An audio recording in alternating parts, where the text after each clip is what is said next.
TLDR, huge hole in the great hall of the Sumter Mansion. Bunny and Shaggy, Bunny by accident fell into the hole, spraining her groin. Shaggy jumped in after her to try to help her, and did not do very well. He ended up actually breaking his ankle when he landed. He is now supporting himself on Cassie's wheelchair and the shotgun that he found inside the police car. In the meantime, Janice and Chris helped Cassie down into the hole, while as soon as they cleared the hole, Janice carefully dropped Cassie's wheelchair into the hole and then followed them down. Meanwhile, Soraya decided to use her Swiss pocket army knife and unlocked the kitchen door. Entering the kitchen door, she found that the door to the wine cellar was unlocked, went down the stairs, and found an adjacent tunnel that had also it was new. She walked down the tunnel just as Bunny was claiming to hear Nathan's voice coming from deeper down into the tunnel. As she prompts the group to rush towards Nathan's aid, she turns around and her and Soraya bump into each other pretty hard.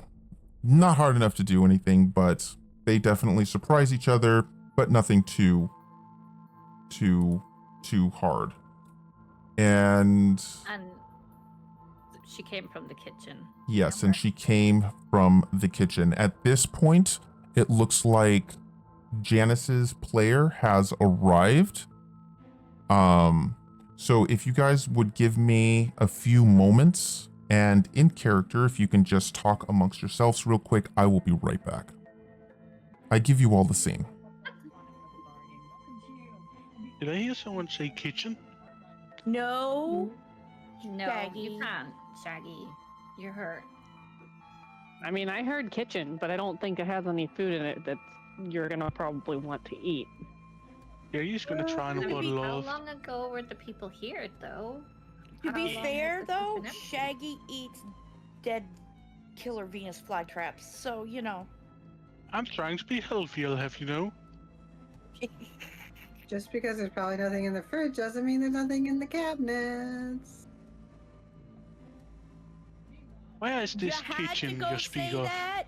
Down the hall, up the stairs, to the right, left. Shaggy, Nevin's gonna have to wait. no. You can't. Yes. Nathan Shaggy, can't your wait. leg Here, is- you know what? I tell you what. ankle's broken. We're halfway down the tunnel, dude. I made some of my mom's famous peanut butter no-bake cookies that you love so much. And if you promise to stay with the rest of us, I will give you all of them. Where are these cookies you speak of? In my backpack. Would you like some? Are you gonna stay with us? Don't let him lie to you. He's gonna run away. Shaggy, How rude. are you going to stay with us? You'll have Hey, to I'm gonna hold on eat to 'em. those cookies a little longer. I'm gonna eat them. Uh-uh. See, look. Open the package. Got a cookie. You better watch what you do. Mm. Shaggy has a shotgun. I'm not scared. Yeah, These 'cause you would cookies pull are that on so your good. friends. Janice, were you able to hear the recap? I literally just got here, Okay. unfortunately, but I You're fine. understand enough. Okay. I believe. I heard the end. Okay. So, at this point, we are still down one player, but that is fine because I am taking care of their roles for now.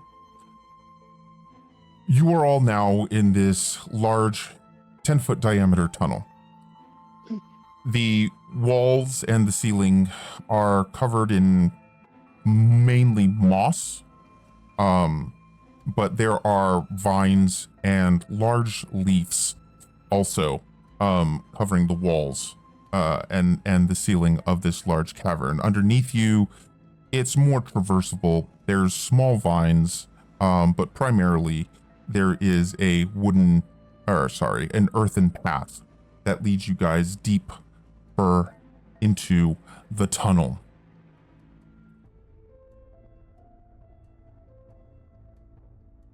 As a group, you begin to go down into the tunnel. It's relatively straight. It has some turns here and there. And if I could please have everybody make me a brains roll, please. Difficulty of 5. That is for the whole group.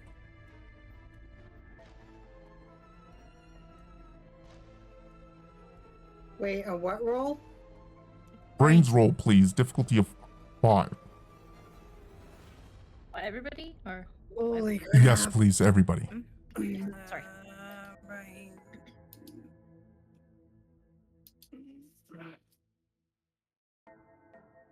Any difficulty, sorry? Difficulty of 5. Oh.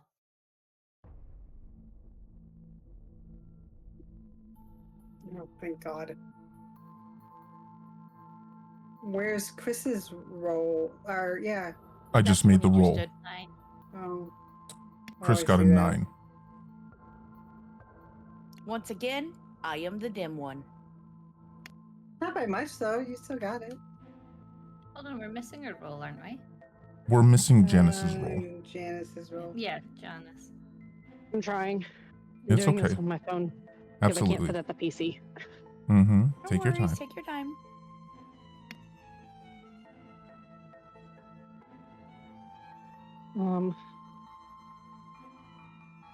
Saved it.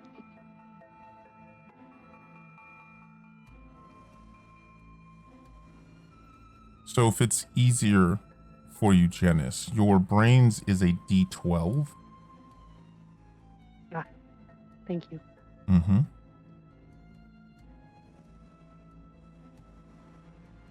You said difficulty of 5. Difficulty of 5, yes.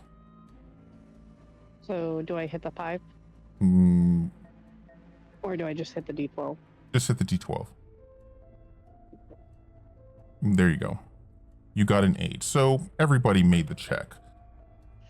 There are a few off-branching pathways, but between Bunny's hearing, supposedly, of Nathan's voice and Soraya's training as a scout, as well as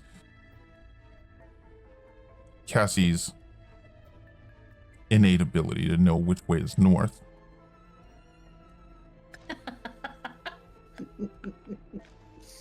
you are all fairly confident you are going the right direction until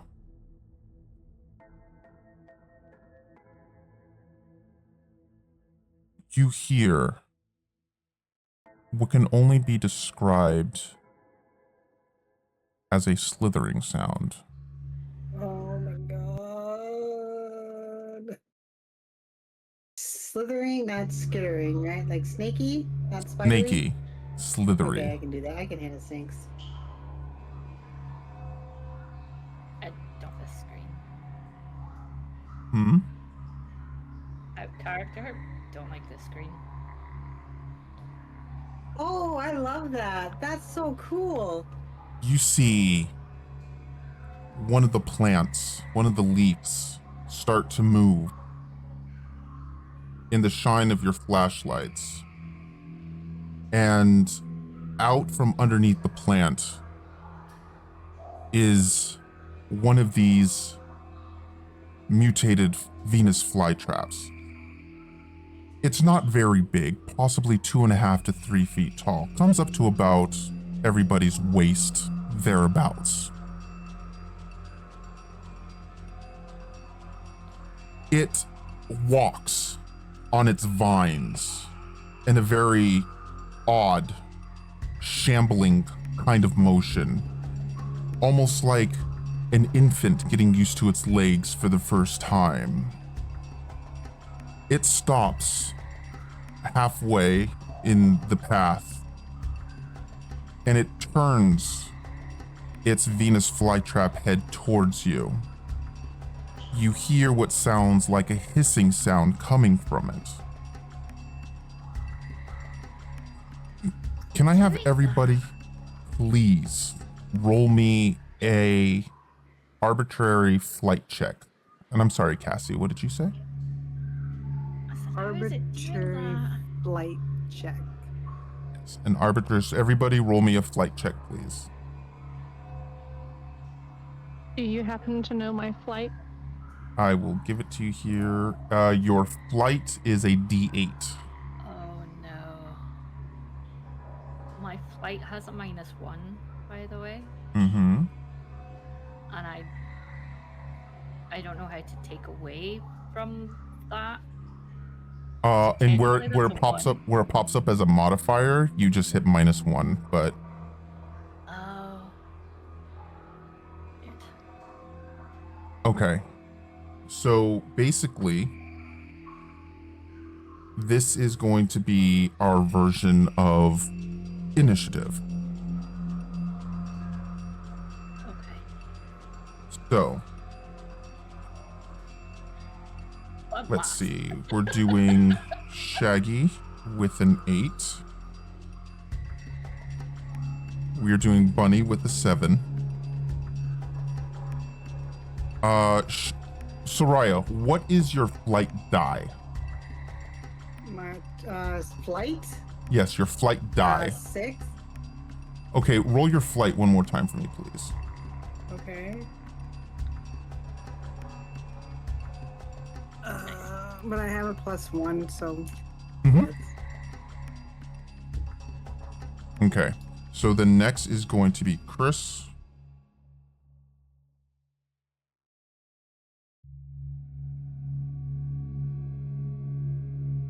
EM has weird Um, days, I'm telling And you. then Soraya.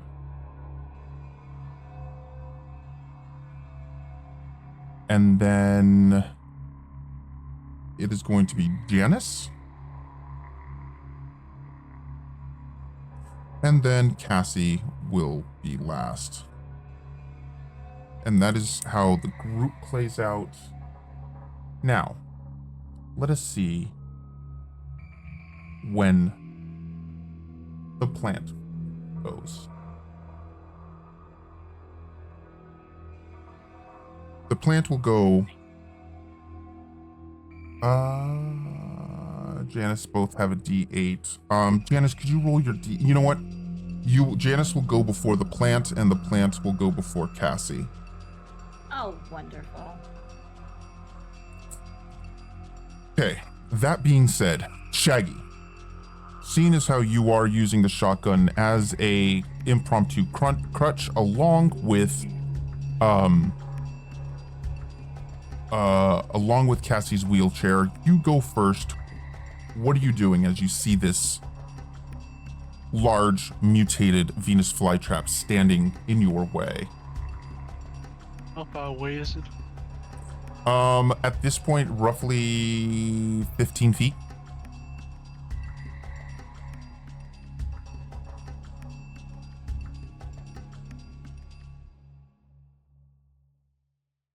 Mm-hmm. So with a shotgun, it's basically right in front of you. Yeah, with a shotgun, it would be point blank range. I think a shotgun is up to what, Yeah. 20 feet? I was Easily, thinking yeah. about hitting it with the shotgun, not shooting it. Keep in mind, you'd be walking on a broken ankle. Yeah, exactly. That's the problem. So I'm just gonna shoot it. That sounds fun. Go on ahead and make a fight check. Make your fight roll, please.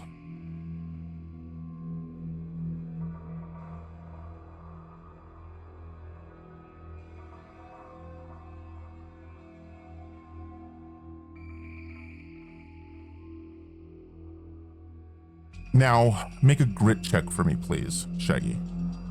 Difficulty of 4.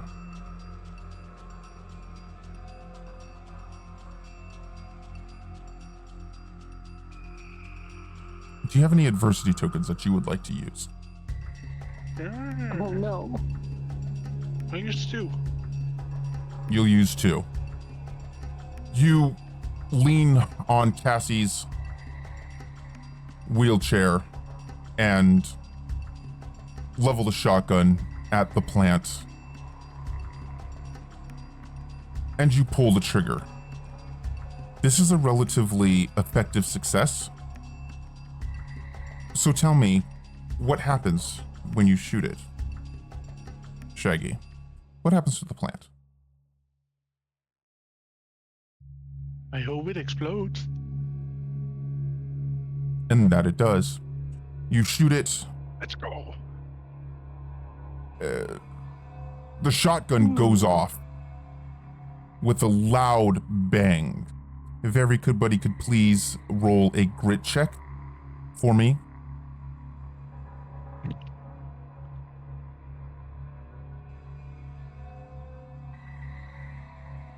Oh, I'm sorry. Difficulty is 4. Yes, grit check, please. Difficulty of 4. Of everyone? Yes, please. Oh, Mr. Choreographer. Sir. Yes, Janice, your grit is a 20.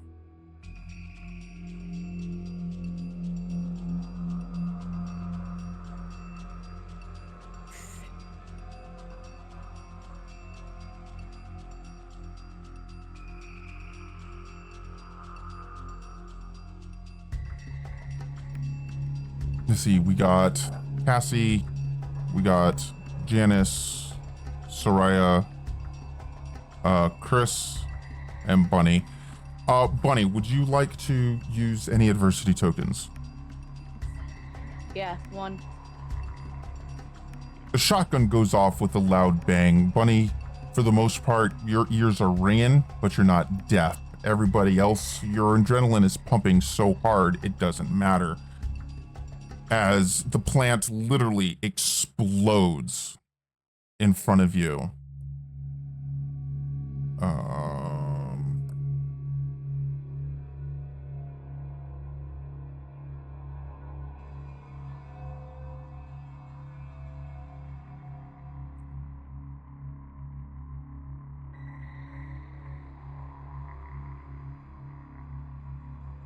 You hear echoing down this hall, that same slithery sound.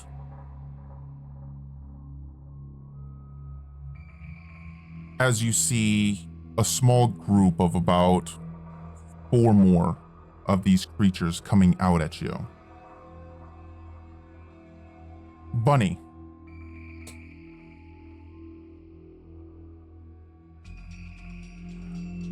What do you do? It is your action next.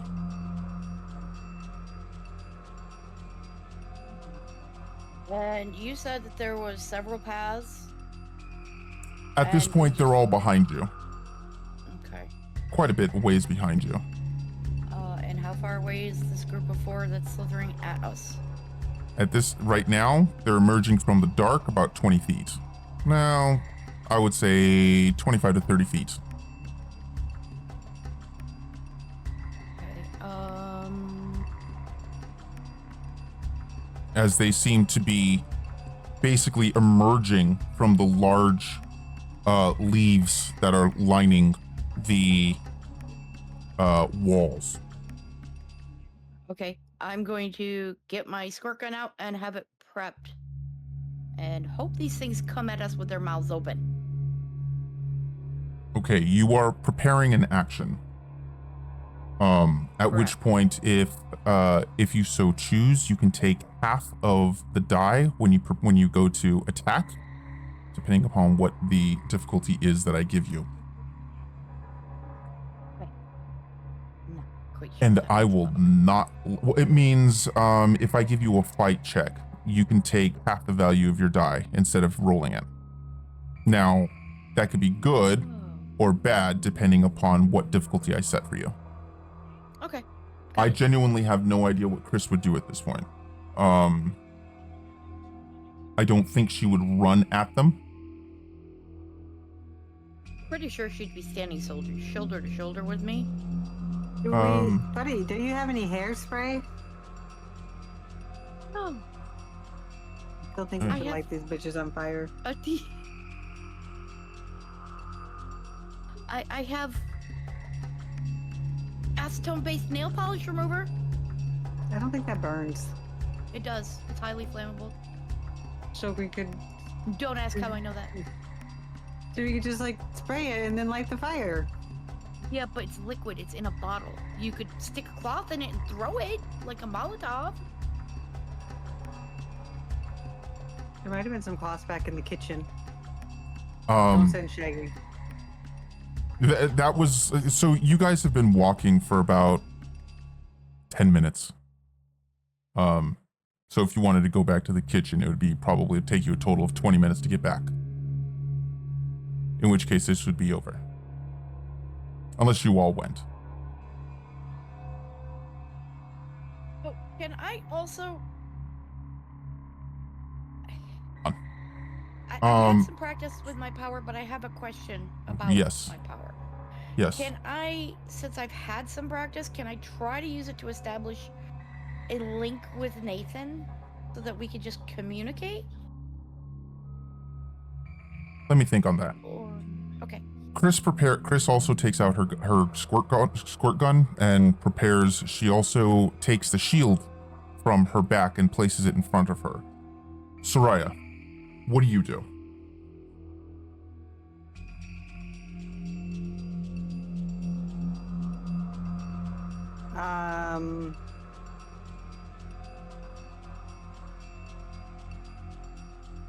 I have the knife and the shield, right?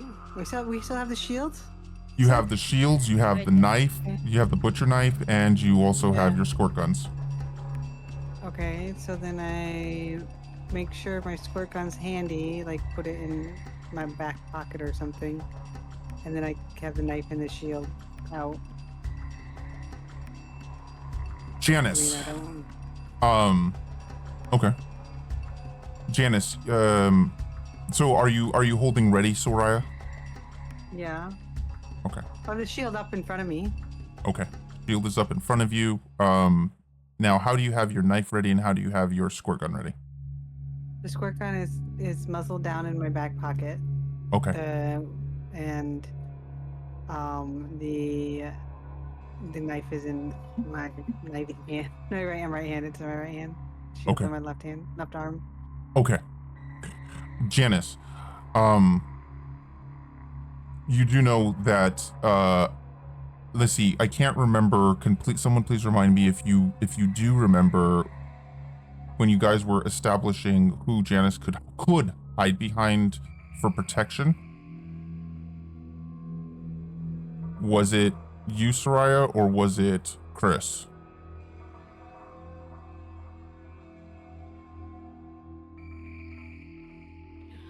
Wasn't Kevin gonna hide behind Soraya?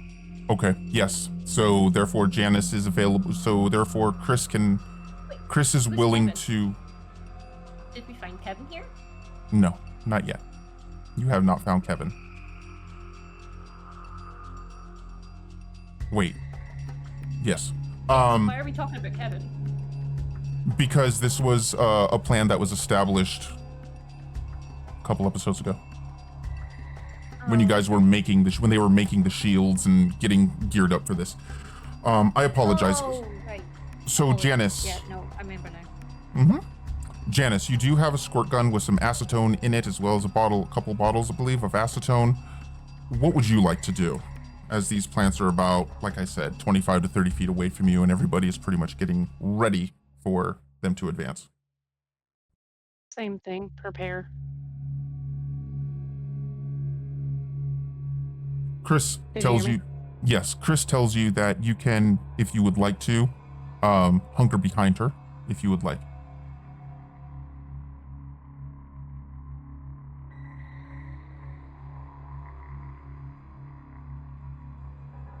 Yes, I will do that then.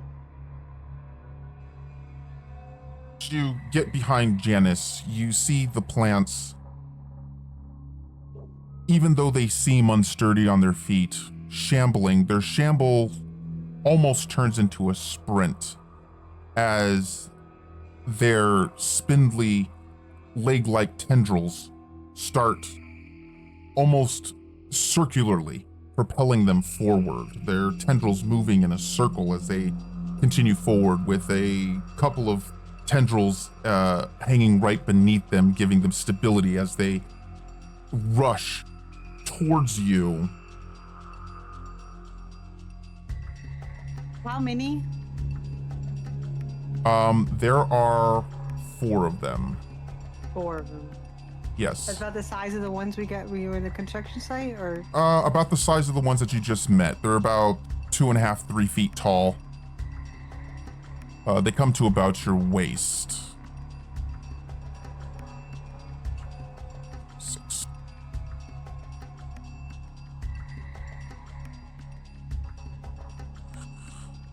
So one of them rears up and with a hissing sound opens its mouth as a long stream of fluid spits out from its mouth. The stream of fluid shoots in Chris's direction as she stands behind the glass shield.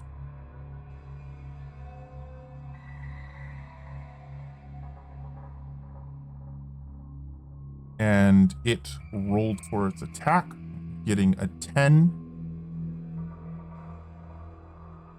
And I am rolling a grit for defense.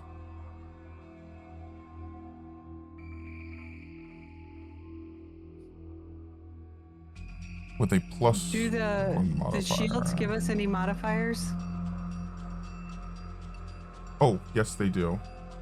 For this, they would give you a +2 modifier, so that would be a 5 against 5. Defender wins. The splash of acid hits the shield, and it just basically splashes out into nothing. Yes, the shields will give you a +2 to your grit roll. Also, never mind. Willikers. Another one attacks Chris as well.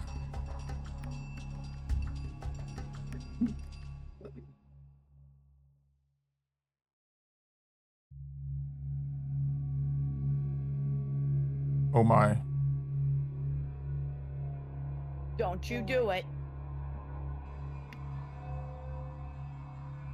Very much oh my. Is that critical fail? Was that a grit roll?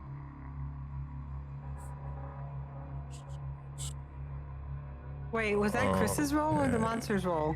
It was a monster's roll. Oh, okay. Then, oh my god, what the fuck?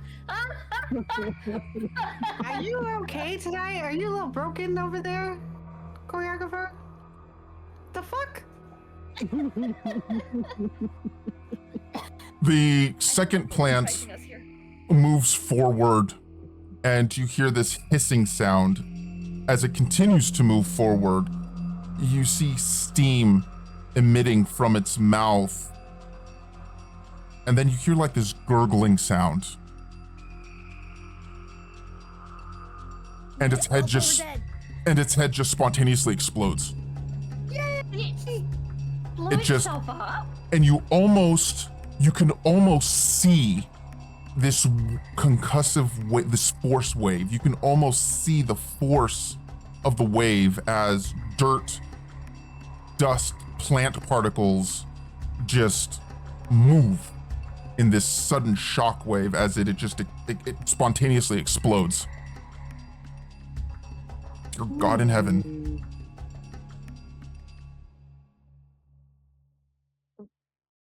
Okay.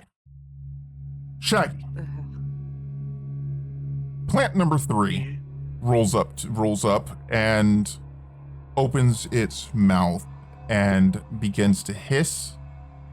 Now, please remind me, who all has shields? Chris, Soraya, Bunny, and Shaggy? Or It no, wasn't or was so it I don't think Cassie? Shaggy has one. So Cassie has one. It was me. All right. So unfortunately, So Cassie that has was technically in hidden front behind me. of Well, Shaggy, isn't she? no, because Shaggy was using his thing to lean on. Cassie never mentioned taking out her shield quite yet, and she hasn't acted yet. So Shaggy is effectively without any additional defenses right now. That being said, Shaggy, roll me a grit check, please. Now you know how we feel. Aha! I think the monsters should all just crawl up Yeah, and they die. should all just all curl up. spontaneously Just, explode, you know. yeah, just Magic! Aha! it's that first shot, isn't it? It's that there's buckshot clearly have like hit all these guys and Yeah, indeed, I have Yeah. high ping, you know. Yeah, I'm sorry, guys. I don't even know. I don't even know. You know, I think this one should just dissolve into a little puddle of goo, and you know, Yeah. Maybe it's not there we anymore. can play it off that the plants have a lifespan that no one knew about, and they're just disintegrating as we speak. I don't They're even reaching know. their 3-day lives. I don't know.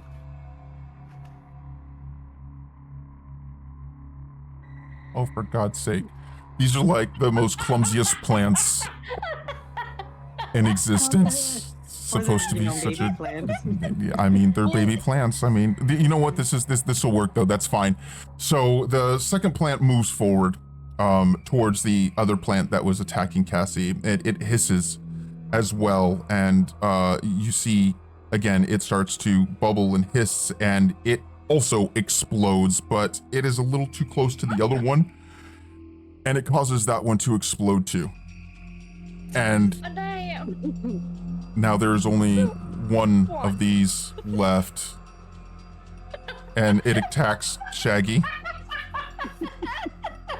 Let's see if it actually attacks Shaggy, or if it just decides to seppuku.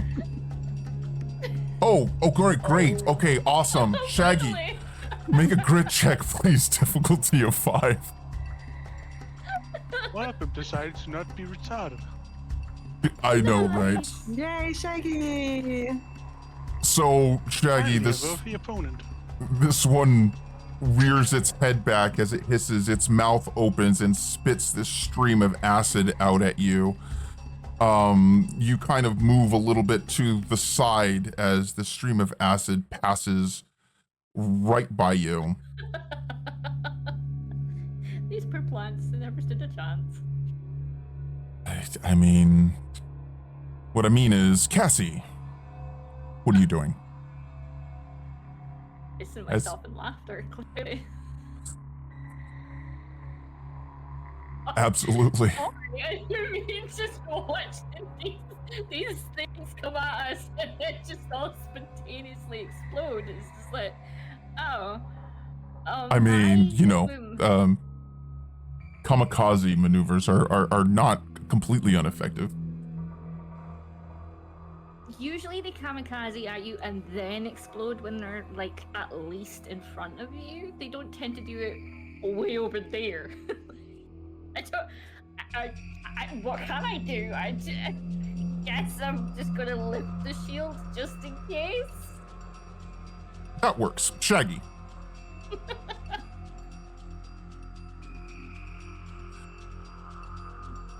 Shaggy, make a brains check, please. Difficulty of 3. Shaggy's gonna use plant smart. Better smart. Yeah, he's a token. Just do it. Would you like to use an adversity token? Fine. You the shotgun and effectively hold your balance. You're ready to take another shot, or you can do whatever it is else you would like to do. It is your How move. close is this plant? This plant is started off at 30 feet away. It's about 15 feet from you. Alright. Surprised there's any left alive. Shaggy's gonna try and waddle over to it and beat it up with the shotgun. Say that again, Shaggy. I'm gonna beat it up with the shotgun, or try to. Okay. You're gonna whack it with the shotgun or shoot it? He's gonna beat it. Shaggy, make a fight check, please. Give me 1 moment and I will actually be able to give you a difficulty.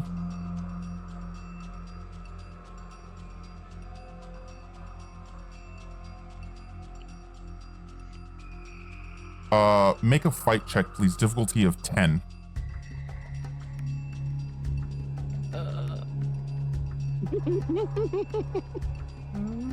There you go. It's definitely a 10. Don't look too close.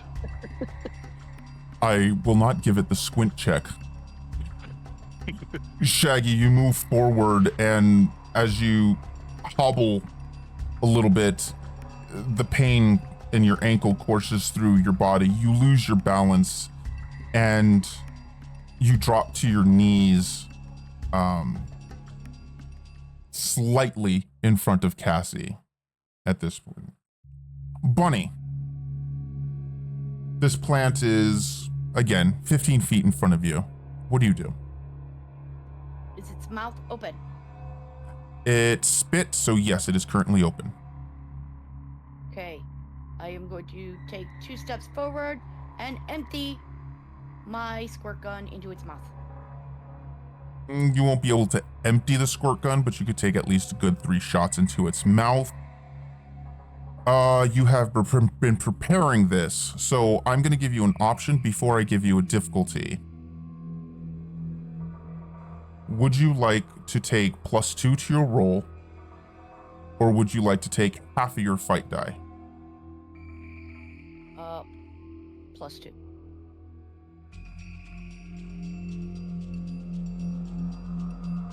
Go on ahead and make your fight check, please. And the difficulty is going to be 4.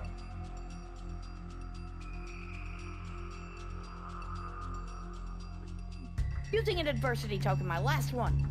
Did you add the 2 to as a modifier? Okay. Yes. These nat ones are killing us tonight. You take 2 steps forward, you said? Yes. You shoot it in its mouth, and before you can even squeeze off a second round, the plant's head explodes in that same concussive blast, and you're just close enough to feel the wind buffer against you, even though you don't actually feel the genuine force of it. You do feel the wind hit against you. And for now, Stinks. the hallway is clear. And there is a strong smell of acid and ozone in the air. For now, we are no longer in combat. What would you like to do? I give you the scene. I give you all the scene.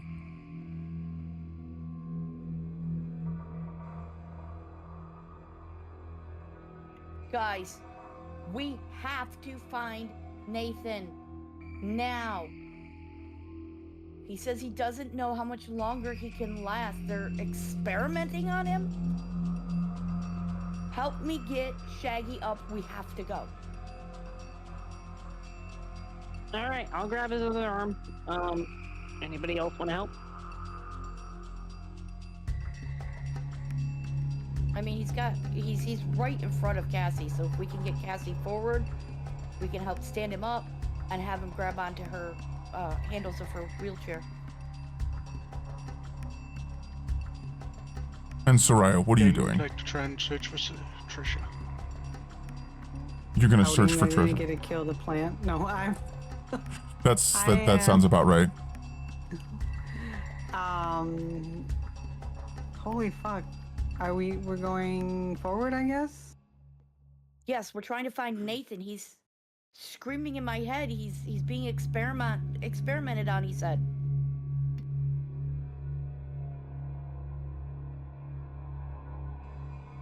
Okay, my question is, does anybody have anything we can wrap Shaggy's leg in so that, he's not causing more damage to it?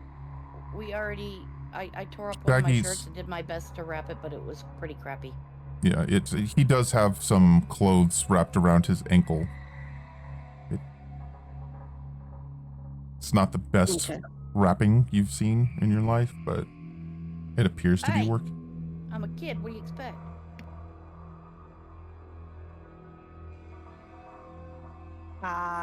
Sassy choreographer. Well, I'm ready to move forward. Are you guys? Well, we've got Shaggy up, right? Yes. Yes, you do. Right, let's go. Go. Everybody keep an eye out, listen. How do we know that Nathan is down here again? He's screaming in my head! Okay, what is that supposed to mean to me? Nothing. Well, I know I'm your friend and I've never lied to you, so... Schizophrenia presents early, dude. Listen, Linda, if we don't get moving... Did you just call me Linda? Yes. Sorry, I know that's not the right episode, I'm sorry, but... Let's just go. Let's go. I mean, if I'm wrong, then Nathan's safe and it's all in my head. If I'm right, he needs our help. And if you're right, we're probably all gonna die, but thanks. Yeah, well, at least we'll die together. And that makes it so much better. You're welcome to stay back here and wait. No. Just saying. So are you moving forward? To be fair, I just want to see some action, so let's go. No reaching your hands into things that really you don't know what's in there. No You problem. guys continue down the cave. Oh my.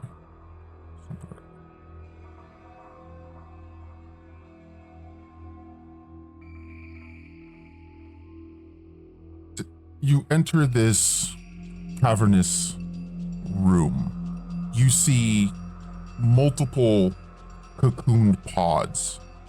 Oh, by the way, Shaggy, you found no treasure. Well, You see multiple cocoon pods. But what is the most disturbing, and what I will ask you all to make a grit check for, please, difficulty of 4, everybody. Grit check, difficulty of 4, please. And Difficulty. No, that's what you have to beat. It's not USD you have to do. That's the Yeah. number you have to beat. yeah, you have to get at least a Like, 4, I did not. and your roll is a 20. A D20. Rolling a grit, sorry. Yep, grit Who check. the fuck has a D20 grit? Holy crap. That's crazy high for grit. I have it. I have a D20. Soraya, would you like to use... No, I'm good.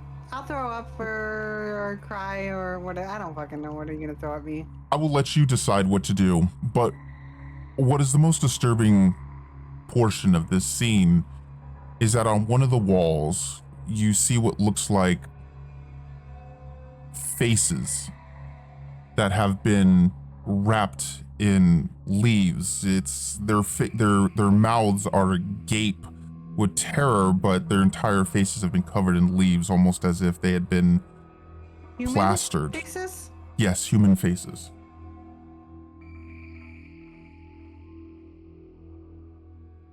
As you step forward into the room, the tunnel behind you collapses. At the far end of the room, you see 2 figures in the dimly lit cavernous area, and you could swear you hear moaning. Now, first of all, Soraya, you failed the check. How is Soraya handling seeing disembodied faces wrapped in plant matter.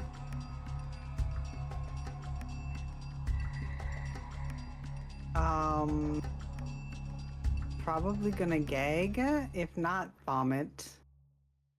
I'm going to. Okay, I had a question from the last round, but I never got a chance. Yes, what was the question? walls, are they dirt or wood? Is this something that was built and dug through by Oh no, plant? it's something that was dug through by the plants. It's all rock and moss and dirt and stone Okay. and just, yeah, it's all earthen. Okay, then I'm just going to kind of like, I guess, reach to the wall and my hand up to support myself and bend over and cough, gag, Okay. slightly vomit, I guess. Very well. Are we still in the tunnel? We're not in a room, right? You're not in the tunnel. You've Oh, kind no, of gone we're- into, yeah, you've gotten to the halfway point between the tunnel and the room, but the tunnel has collapsed behind you, sealing it off.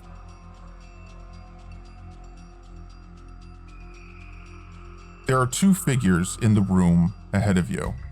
They have been bound to the wall with vines and plant matter. You hear at least one voice moaning. I give you all the scene. Is it Nathan and Kevin? I'm gonna rush forward as fast as my limpy legs will let me with my knife out to start cutting whoever it is down. Yes, it is Nathan and it is little Kevin. They have been wrapped up in vines and tendrils. I'm gonna, after I collect myself, I'm gonna actually follow suit with the knife that I have, the butcher knife. Which I'm sure would do a lot more damage than whatever knife she is carrying. Nathan, Well, Oh. mine the tip Yes. was broken, but the blade Yeah. works. Yeah, but it's still like a pocket knife, right? No, it's a switchblade. Same difference. you It's have been small. having fevered no. dreams. Okay. Oh.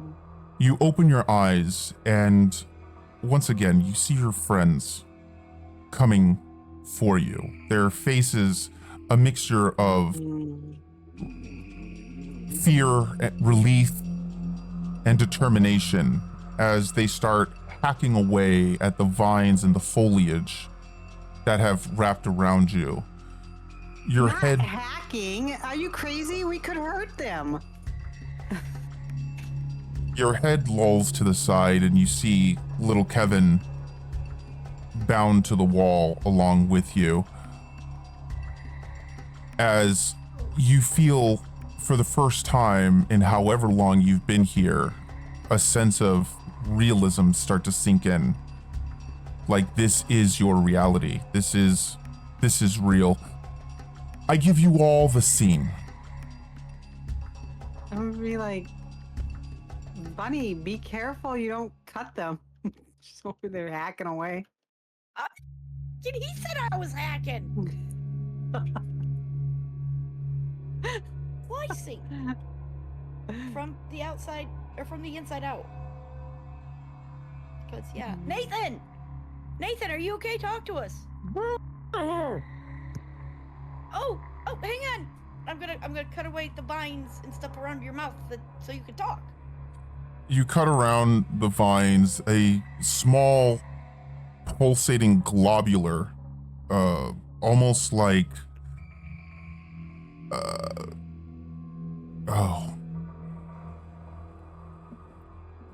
my blister. A green pulsating blister is in his mouth, and as you pull it out, small bits of I'm gonna throw up again. green and yellow pus kind of Oh, God, dribble I'm out of the throwing up. postular as well as at the corners of his mouth. Soraya That's so gross. Throws I'm gonna up. throw again. Off topic. I'm eating right now, so this sucks. Sorry. No, I don't do pussy, icky. No, if I'm up there hacking away and I'm that close, my ass is throwing up big time. Especially if I already have vomit left or a little bit of vomit left over from last. Nah, no, try is throwing up big time.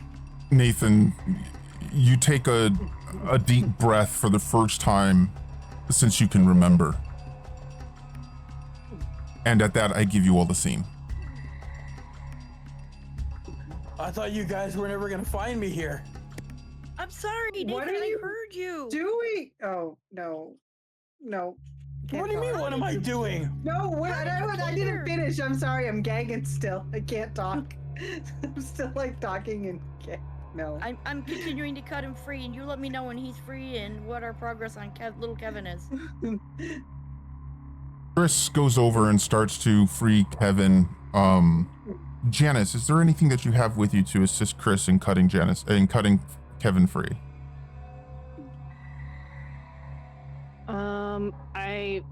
I don't believe I grabbed anything that can cut. That doesn't mean that I You have to pull. don't have anything. I don't know if I was given anything in the process.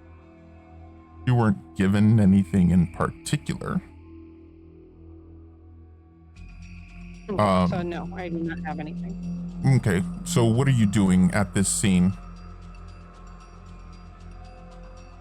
At this scene in particular, I am trying to assess, like, keeping an eye on the background, making sure that nothing's moving around, and Are you sure you don't want to grab that pus-filled thing and stuff it in your backpack? Because that seems like a very Janice thing to do.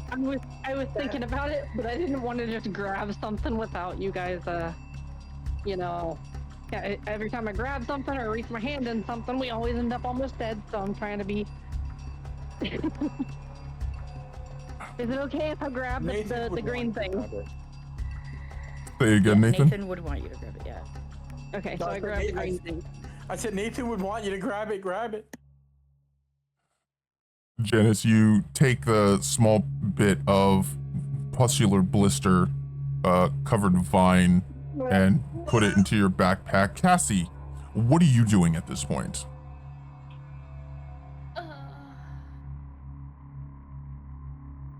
I'm just shocked and horrified at the fact that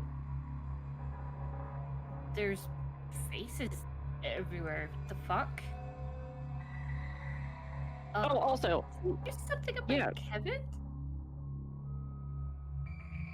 I'm sorry, say that again, Cassie? Did you say something about Kevin? Kevin has been bound, wrapped, and adhered to the wall just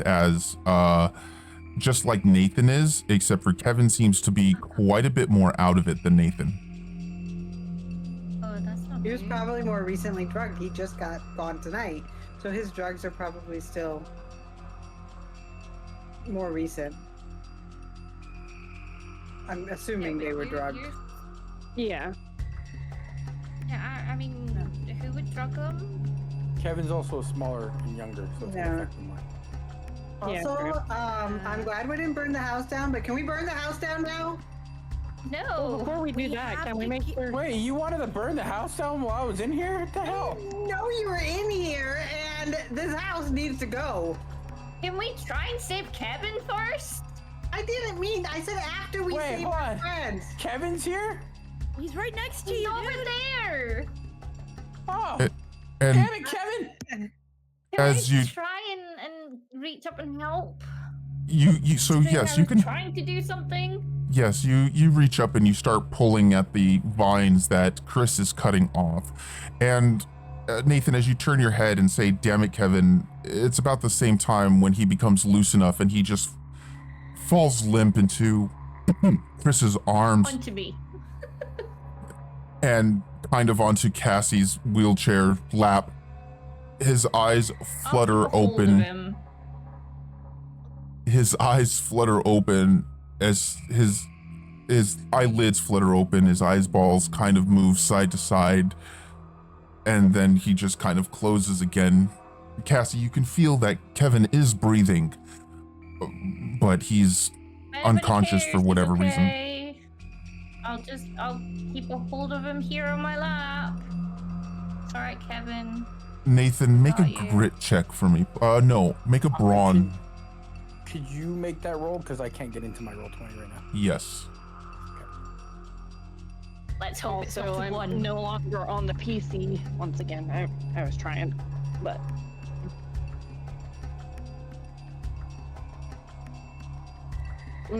A brawn check for Nathan. Oh my, Nathan. Oh Oh, my. Oh no. Oh What my. did you do? Can I We can't get? see anything. I don't see it either. Yeah, we don't see it. You don't see the screen? Well, oh, It I didn't see. update. No, Yeah, it's not- wait. It's not. I'm looking here. on Discord. I'm looking at I'm looking on Discord Discord too, too. and it looks the exact see it. same as the computer in front of me. Yeah, it's the same here. Oh wait, there we go. There we go. Oh. that's not. Is that me? Damn it. That is This you. is not a critical. It's not a crit. That's not too bad. I blame him. Critical fail. Difficulty- You're I mean, you're icky, right? You just correct surprised you didn't something. imply negatives for being fucking drugged and crazy. Give me something. Damn. The difficulty was a Right? 6. Oh, You rolled a 3. Fuck's sake. Your Do I have any legs. tokens being stuck in there? You have 2 tokens. If you could, you can bring that up to a 5, Yeah, but you would let's still do be 5. okay. Let's just do 5.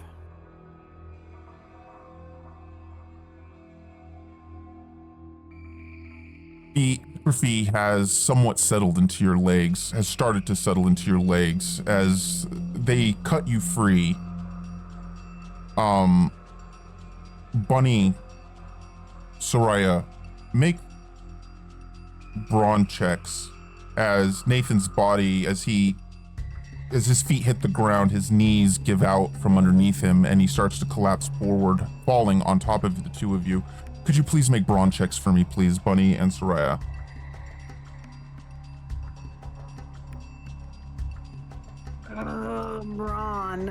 Brawn. I need to check something. Okay, I do have a +1 to that too.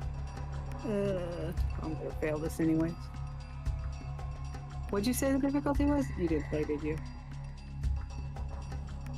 Between the two of you, you catch him. Looking around, there is one path now in and out of this cave. The one that you came Sorry to through interrupt has really quick. collapsed. I've got to use the washroom. It's going to probably take me about 5-10 minutes. Go for it. Nathan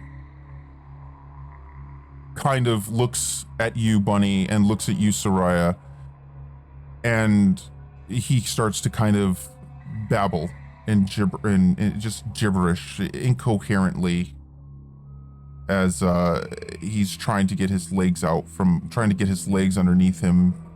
He's almost dead weight, but not quite. I give the 6 of you the scene. Where's the extra wheelchairs when you need them?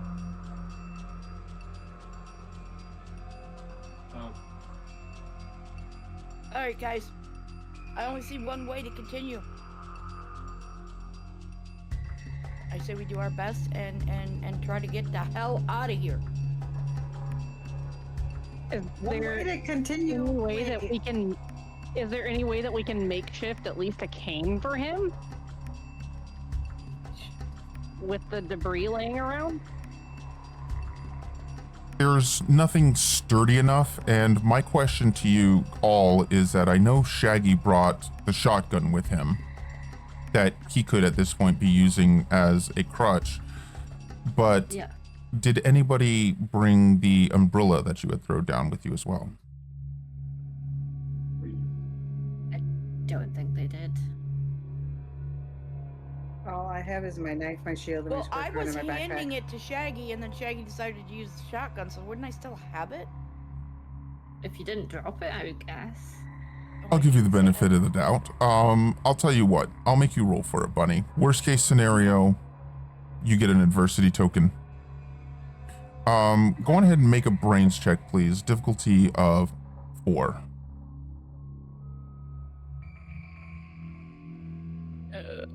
Nope. And I don't have any adversity tokens, so. Go on ahead and give yourself the applicable adversity tokens, 1 or 2. And in the excitement, Bunny does not have the umbrella for Nathan to use.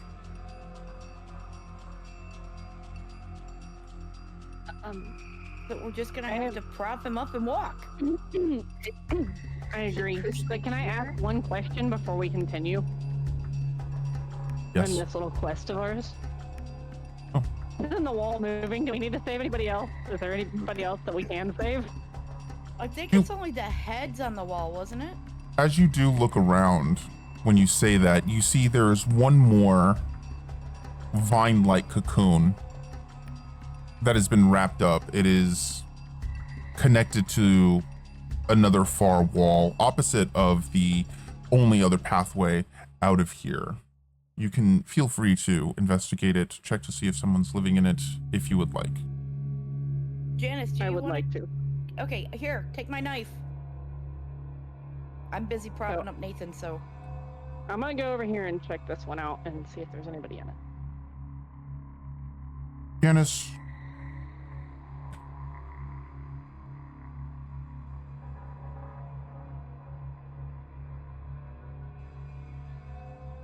trying to find your thing.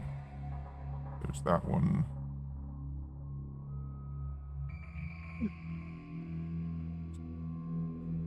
Janice, make a grit check, please. You roll a d20. Okay. Difficulty of 5. Never mind.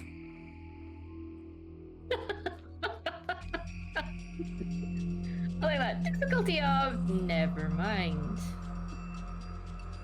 You start cutting.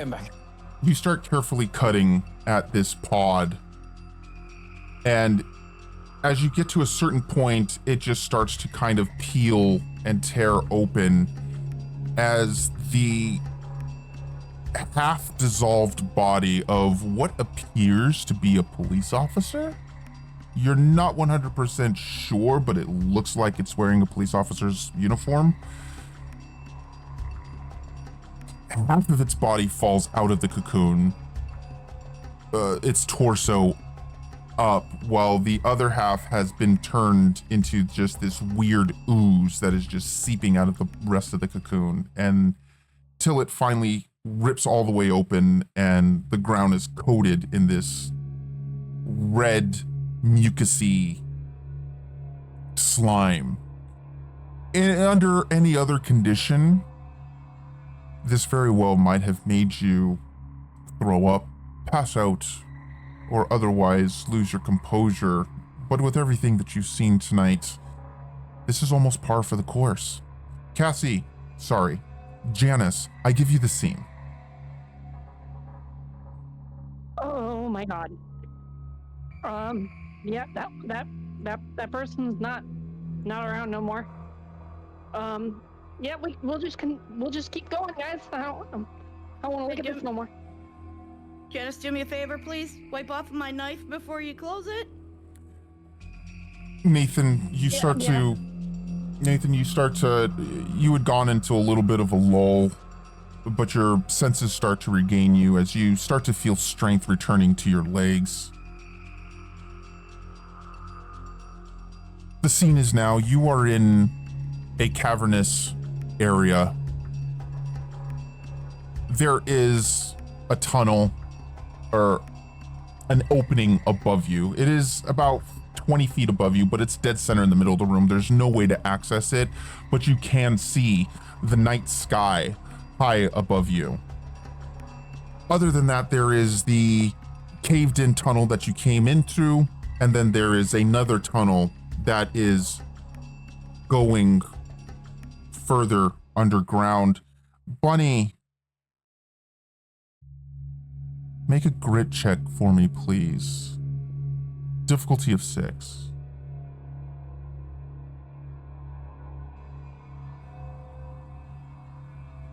Yes, using adversity token. You feel speaking a of presence in your head, in your thoughts. you almost feel compelled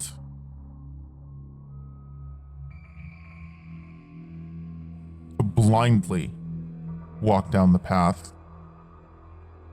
But at the same time, you're able to hold your composure as you hear the words, "Come to Mother," echo in your thoughts. Nathan, you were being propped up by Bunny and Soraya, but you feel your strength returning to your legs. Cassie, to your right is Soraya, Bunny, and Nathan. To your left is Cassie with this sludge of what was once a human being. And relatively next to you is Janice. I give the 6 of you the scene.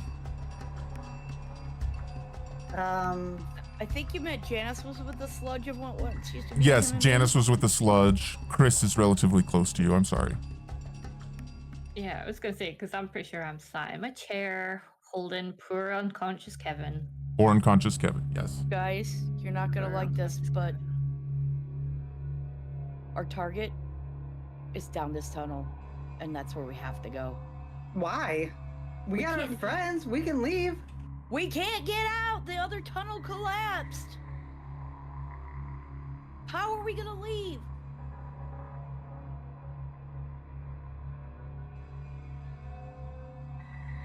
I don't see I mean, any to way be to get us fair- up that, even if we could manage to stand on top of each other. I don't know how we could get out that hole up there. I can't fly. Yet. Yeah, we wouldn't be able to lift the wheelchair and Cassie. It would be almost impossible. With me being in that cocoon, would I have any knowledge of like the surrounding area from them? Not particularly. Okay.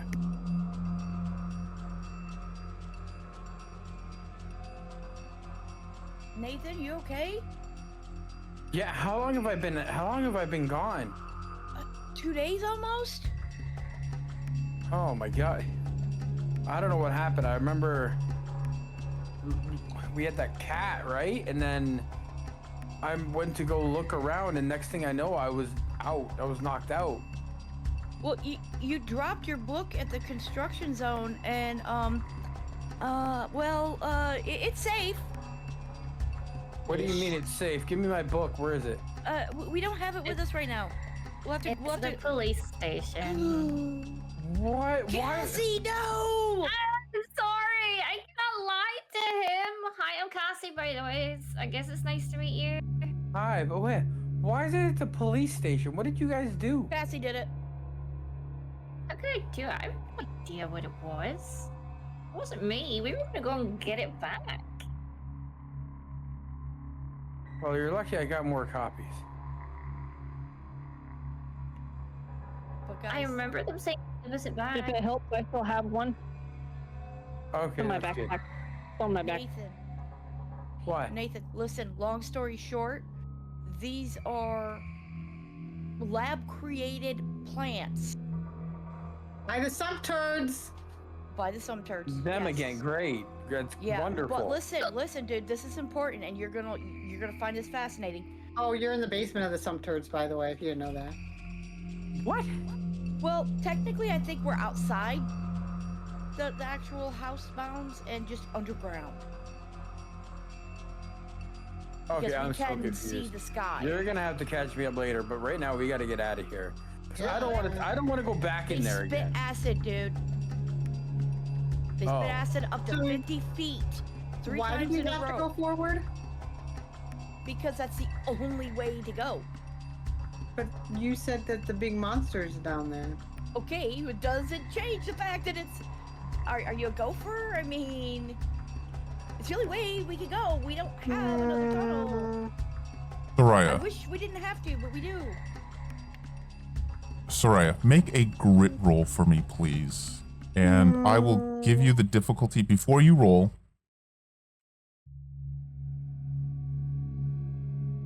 Okay.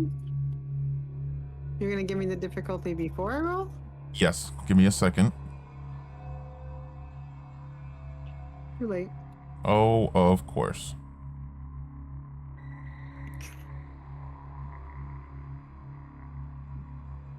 Nice roll, Soraya.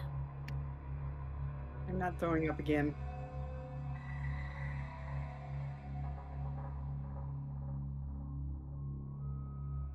What the? What the fuck is that?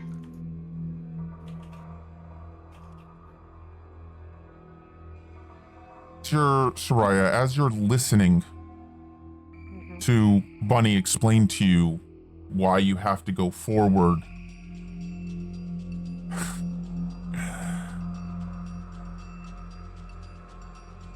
once you feel something wrap itself around your ankle, around your shin, around your knee, while pulling you. You see your friends almost impossibly fast disappear from you as you are being yanked and pulled away from them. For the rest of you group, what you see, Bunny particularly, as you're explaining this to Soraya, suddenly she falls towards you, but before she hits the ground, she is pulled incredibly fast down the corridor in front of you. Soraya, as your friends disappear, as soon as you lose sight of them, the world turns upside down, and you spin around as you feel yourself being held by something. And as your body turns and your vision comes into play, you see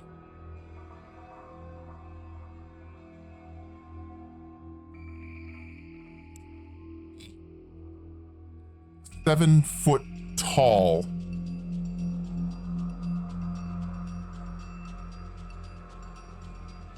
Venus flytrap. Acid is drooling from its 20-inch maw. Soraya, I'll give you one action to scream, to struggle, to whatever. One action. What would you like to do? Is it covering my ass, the vine? No, it has you basically from your Just my ankle, from your right ankle, your left ankle up past your knee, just barely over your knee, a little bit of your thigh. And you are upside down. I'm going to reach into my back pocket, grab my squirt gun, and shoot it in its fucking head. In his big ass mouth. Make a fight check, please. Difficulty of 5. Right. Okay, hold on. I think that's my. Oh, it is. I'm gonna lose this. Just a second. Fight is a +1. Okay.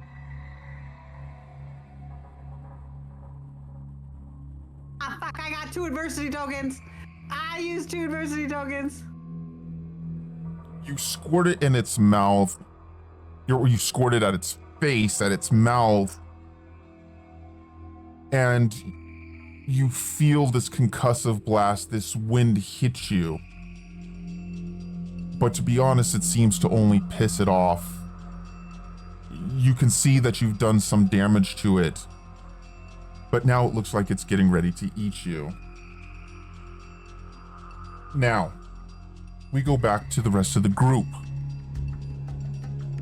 Bunny, you just saw her get whipped out down into the dark hallway, as everybody else did. What are you doing? I am going to quickly hand Nathan my spare squirt gun, which brings me down to 1 squirt gun again, and a bottle of my nail polish remover. Explain to him, aim for the mouth. What is I'm gonna this? take off running. Just trust me, it'll make its head explode. Okay. I'm gonna take off running towards Soraya, because I leave no friend behind. Okay. Nathan, what are you doing? I'm testing the squirt gun. Okay. For words. You And I'm pull the gonna- trigger and it shoots off a couple of spouts and it smells like acetone nail polish remover. All right. Am I still like weak, or can I help? You can help at this point. You can jog. You can't haul off and sprint, but you can jog. Well, I'm gonna head after them to help. Cassie, Chris grabs your wheelchair and starts pushing you and Kevin as Kevin kind of starts to like open his eyes and he looks at you, Cassie, and you see his eyes light up just ever so slightly and a small, very weak smile crosses his lips. What do you do, Cassie, as this is all unfolding and Chris is pushing you down the hallway?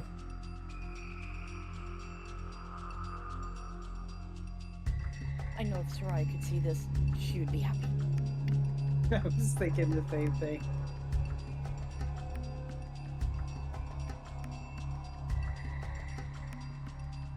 Are you muted, Cassie?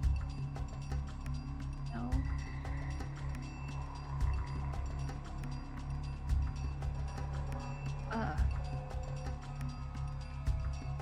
Sorry, I zoned all the way out. What happened?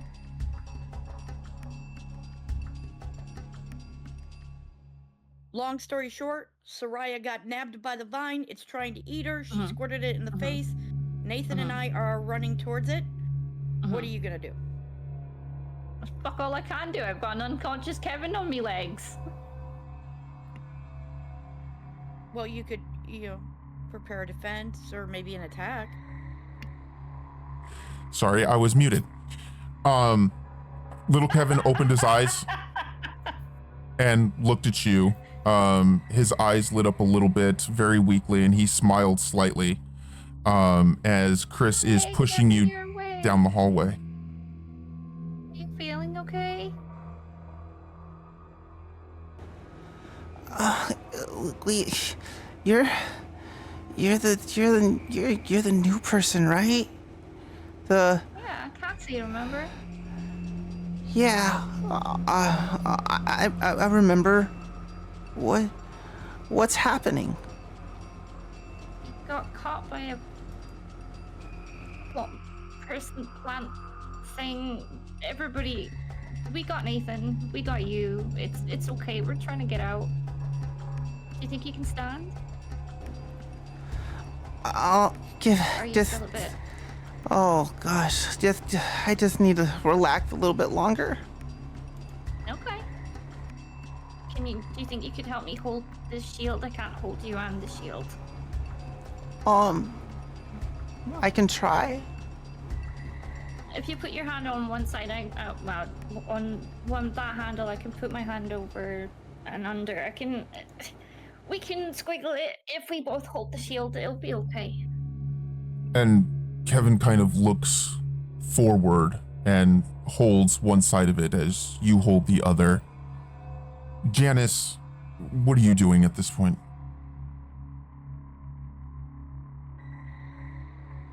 I'm preparing. I have my squirt gun and one acetone in my hand of the ball. Mm-hmm. As we are going to make our way down this tunnel.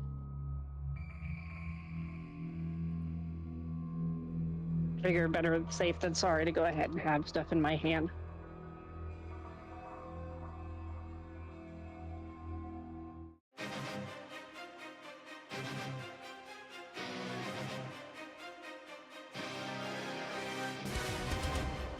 So ugly, it's beautiful. It looks like Chris's player has arrived. Chris, you are pushing Cassie down this dark hallway to face this giant 7 foot tall. Oh my. To face this giant 7 foot tall Venus flytrap. choreographer, this music is just a little louder than the others. Yeah, I was going to say it's quite loud. Thank you. Mm-hmm. Actually, a tiny bit up would be good. There you go. Question. Where did Yes. Shaggy go? Shaggy, what are you doing? I have no idea. So I guess I'm just there now. Magic. you're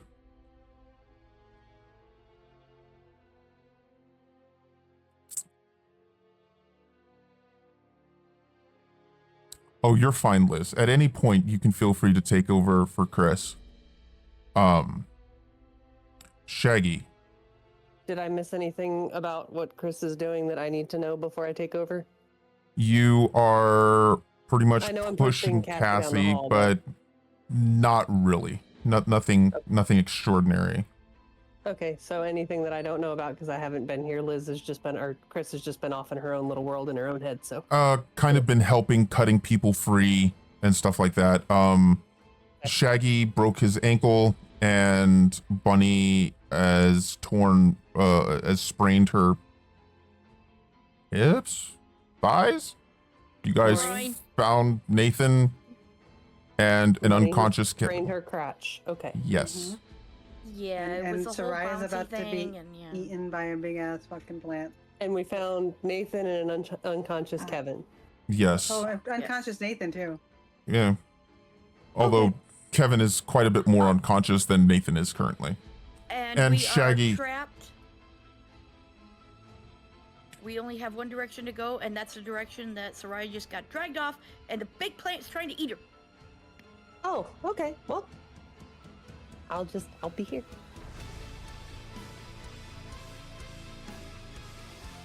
Sorry, I'm late. So, oh my, where is? Okay, I don't know. You guys basically all show up. You two, Shaggy, in this big room,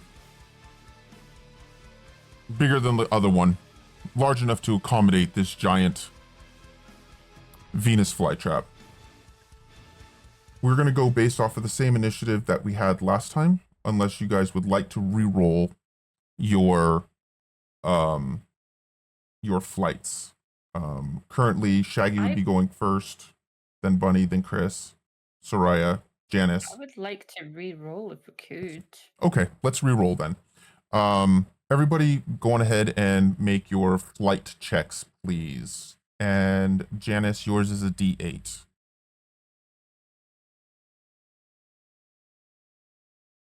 Okay, but fucking pointless doing mine anyway. Shaggy over here rolling a 20. Yeah, Shaggy, let's see, so...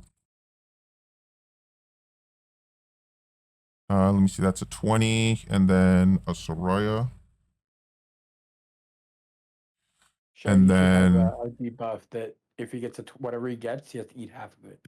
Bunny. And doesn't the choreographer still have to roll for Nathan? Yes, I do need to roll for you, don't I?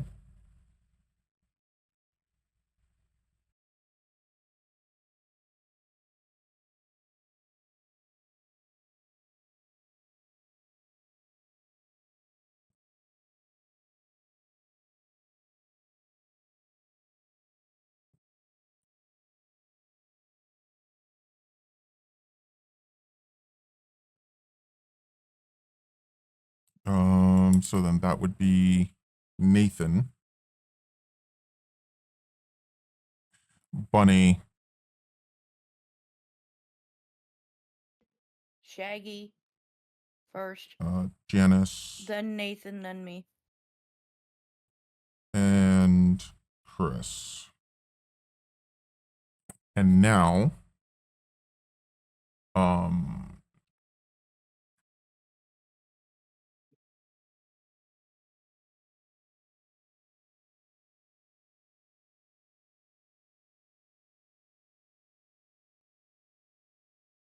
we roll.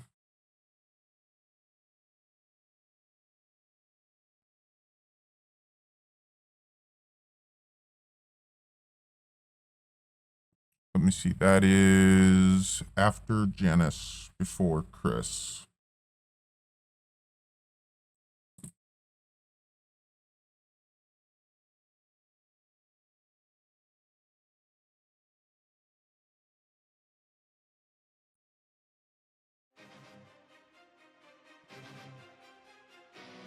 Okay, Shaggy, what would you like to do?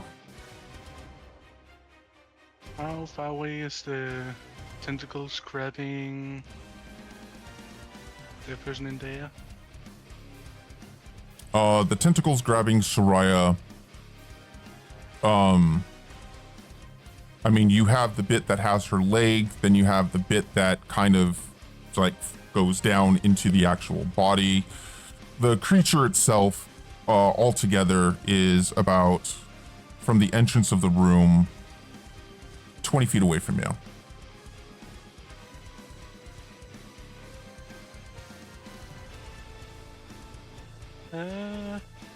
I'll try and shoot the tentacle that's attached to the plane. I just want to something. Okay. That's attached to the what? The plant. Don't worry about it. Okay. Okay, make your fight check, please. I'm gonna get shot now. Yep, my fight is a default.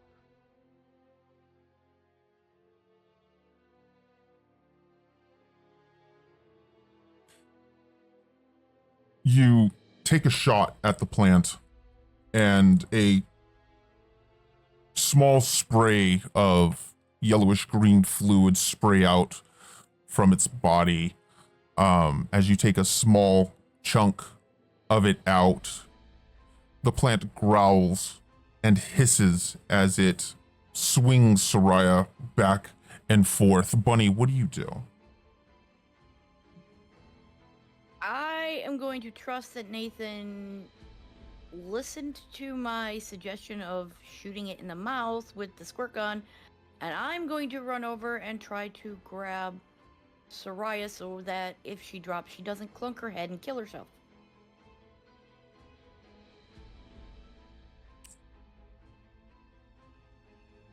How high am I off the ground? Like my If head. it's 7 foot tall, your head's and it's trying to eat you. Your head would have to be like 7 feet up. So I'm reaching up, hoping I can reach one of your arms. Yeah, you're about 6 feet. I mean, at your arms, if you reach down, it'd be about 6 feet. So it's between 6 to 7 feet off the ground, upside down. Chris, what are you doing?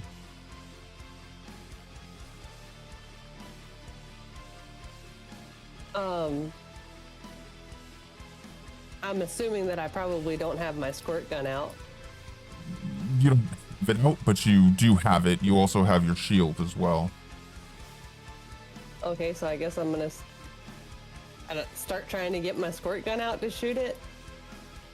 I'm so out of step with what's going on right now. No, you're fine. So you guys did fight some smaller things, and I'm going to assume that you probably just put your squirt gun either in your back pocket or in the small of your back under your waistband, something like that. Some place where it'd be easy enough for you to grab it. Okay. And how far away am I from it? Because I know I'm pushing Cassie, 20. so... Yeah, you're about 20 feet. Everybody's roughly Okay, so about 20 feet away from it. Not near close enough to shoot it. I don't know. Most likely, I'm probably going to not abandon Cassie in her wheelchair, so I'm probably not making a lot of moves right now.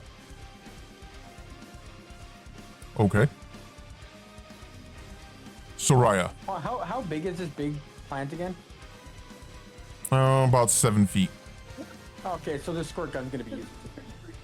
Yeah. You also have a bottle of nail polish remover. And you can get close to it. Nathan's probably scared of these things right now. Soraya, what are you doing? Am I still being swung around like a fucking pinata? Kind of like a pinata. I mean, it's not aggressive swinging. It's more or less this thing is holding you above its maw, trying to eat you. Is its maws Are you wide good? open? I'm gonna shoot it in the fucking mouth. Okay, make your fight check, please. Oh my god. How far away from its mouth? Like, A foot, I know I only if have that. a 4, but you. Okay. Wait. Okay. Sorry, hit the wrong button. Oh my god. I am gonna use. No, you rolled a fight. The first roll was a 2. Oh, okay. I thought I didn't. I didn't see it take. I'm sorry. My mind. Okay. Good thing. You're fine. Yeah, I know, right? Its mouth is know. wide open. It's almost impossible for you to miss. You just Yeah. shoot it again in its mouth, and you feel the concussive force of it kind of pushes you, and it swings you away from its maw, causing you to swing back and forth like a pendulum. As you guys feel the wind of the concussive blast seeping out of it. Janice, what are you doing? Currently trying to, I don't know.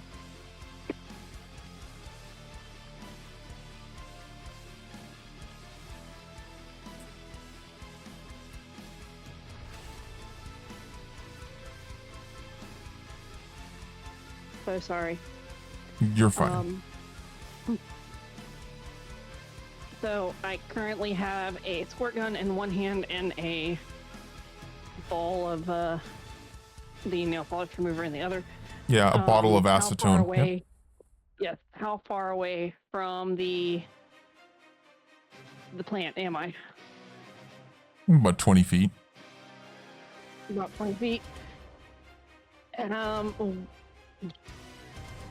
am going to. How far is my throw? That's what I'm curious about. I mean, you could probably throw it 20 feet if you're talking about lobbing the acetone. That would be a fight check. Your fight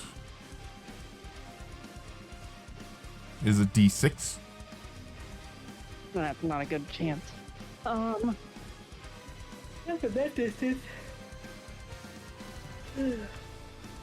That's a what? I said not from that distance. You got this. No, not from that chance. Not from that distance. I guess I will move closer to the plant, armed at the ready. Okay. How close do you want to get to it? Equal with the closest person other than Soraya. Well, Bunny is probably the next closest person to it. Bunny's probably about 10 feet. Next to her. That's Okay. fine.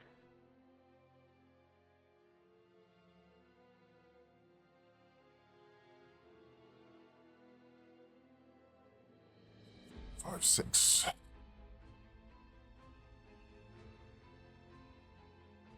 Bunny.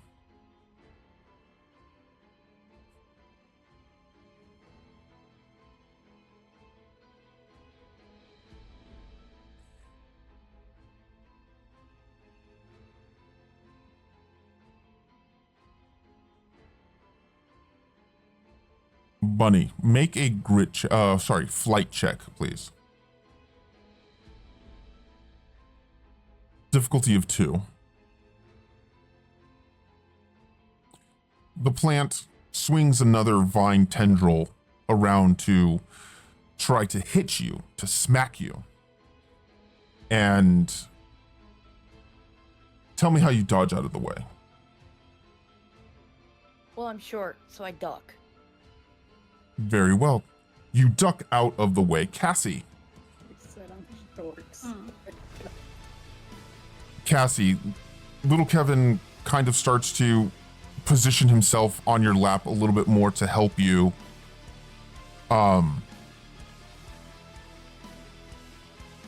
What would you like to do, Cassie? And do I need to turn the music down some more? I don't think so. I don't think so. Okay. Fine for me. No, it's good. I don't know what I can do. The fact that we don't have my crutches. I believe you do have a squirt gun though too, yes. Yes, I think so. If it was still in the backpack that was on the chair initially. This picture looks very suggestive. If you would like, you can ask Chris to get you a little bit closer too.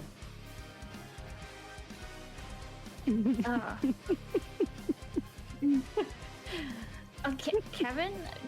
No comment. Fuck's sake. Kevin, do you think you could hold the shield and I can shoot the squirt gun, or you can shoot the squirt gun and I can hold the shield? Yeah, I can do that. I'm ready. Which one? I'll hold the shield. Okay. I'm gonna shoot around the side of the shield whilst, if Kevin lean left and I'll go right and shoot, I guess. Gotcha. Gun. Also, are you having Chris get you closer? Sure, yeah. How close? Whatever helps. How close are you gonna push her, Chris? I guess I'll push her up. I'm not gonna push her up to the front, so just behind Bunny and Yep. Very well. Yep. Janice. Sounds good. Cassie, make a fight check, please. Difficulty of 6.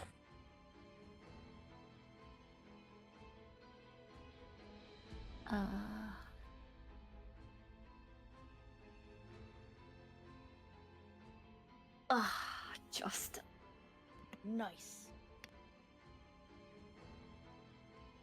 oh fuck you. What happened to all them ones? Can you bring them back? He used them all. Cassie, you shoot at the plant. It hits a little bit on its maw, causing a small little eruption, but it seems to have shaken the plant, but not a lot. Not a lot. Back to the top. Shaggy. What are you doing? Yeah. Shaggy is gonna try and walk closer to the plant. Okay. So you walk closer to the plant.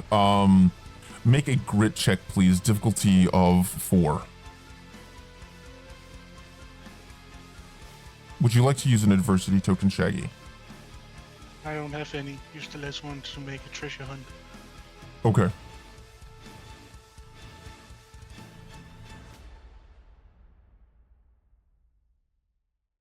Oh, that's what you meant when you said you wanted to do a treasure find. Yeah. Okay, I apologize for that.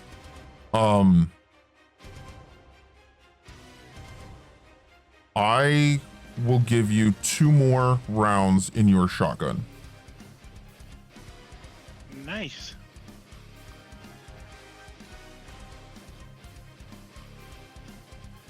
Okay.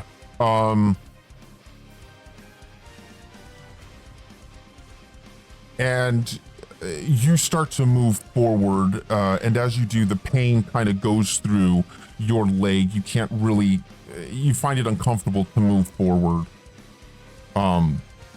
Is there anything you would like to do from this distance? How close am I? At this point, I'm going to say you're at about 15 feet.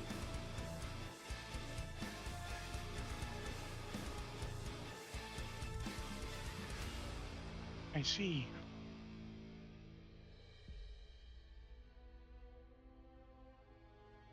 You do what?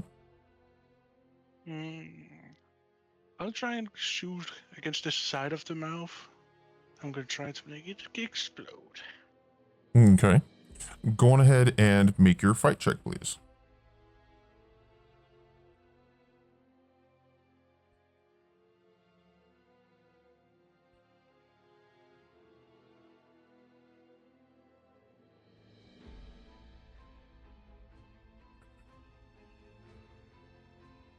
Did you add your +1 to it, Shaggy? Yeah, my fight is a D4, so it would have exploded if I didn't. You shoot the plant and it hits, but doesn't seem to do much to it. It's to its thick leafy flesh. Bunny, what are you doing?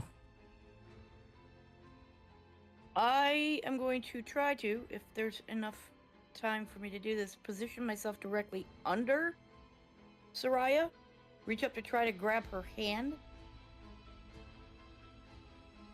and try to shoot the creature in the mouth with my squirt gun. I don't know if I can do all that. You can't reach her hand. She's kind of too busy trying to aim to hit the creature in its mouth. But you can definitely shoot at it. I can stand underneath her though and shoot at it, right? Yes. Okay, then that's what I'm gonna try to do. Make your fight check, please.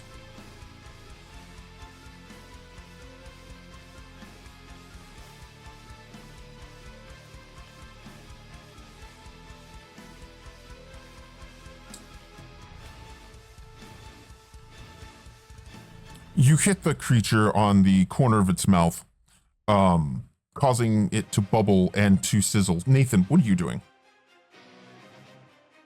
I'm gonna try and get close to it and throw that bottle at it. Try and do more damage to it. Okay. You easily get close to it. Go on ahead and make your fight check, please. Difficulty of 5. I can't remember. Oh, that's right. You're my roller. Difficulty of 5. Fight check.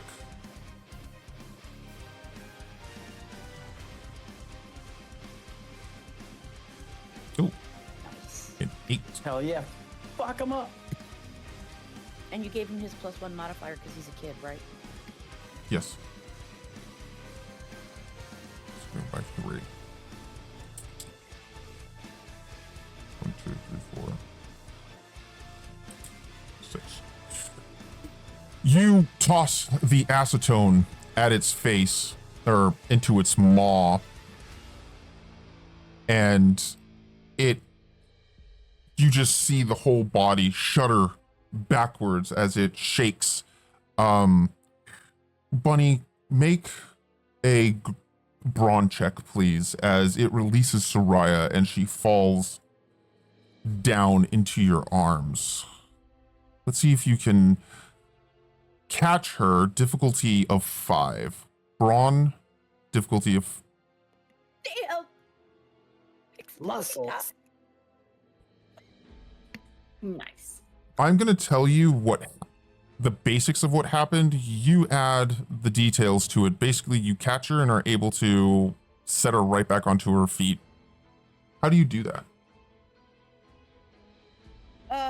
I see her falling at me quickly, and I try to grab her by her upper, where her shoulders meet her arms, like underneath there, and then swing to the side and basically almost 180 and set her down behind me.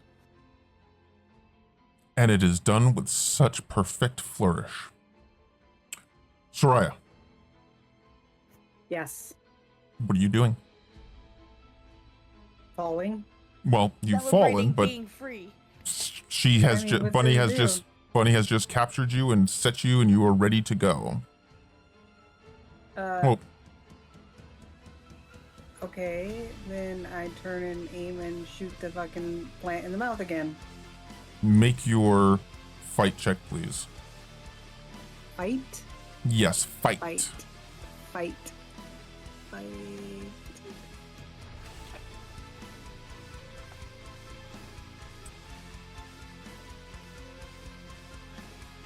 Another explosion rocks out at the creature's mouth, and it lowers its head down, almost even with you. Its tendrils push down onto the ground, and it looks like it's almost uprooting the earth from underneath it. As it slowly pushes itself up, moving its head and its mouth down towards you. Janice, what are you doing?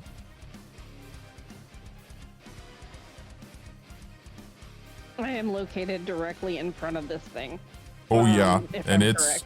yes, and its mouth is almost pretty much right in your face.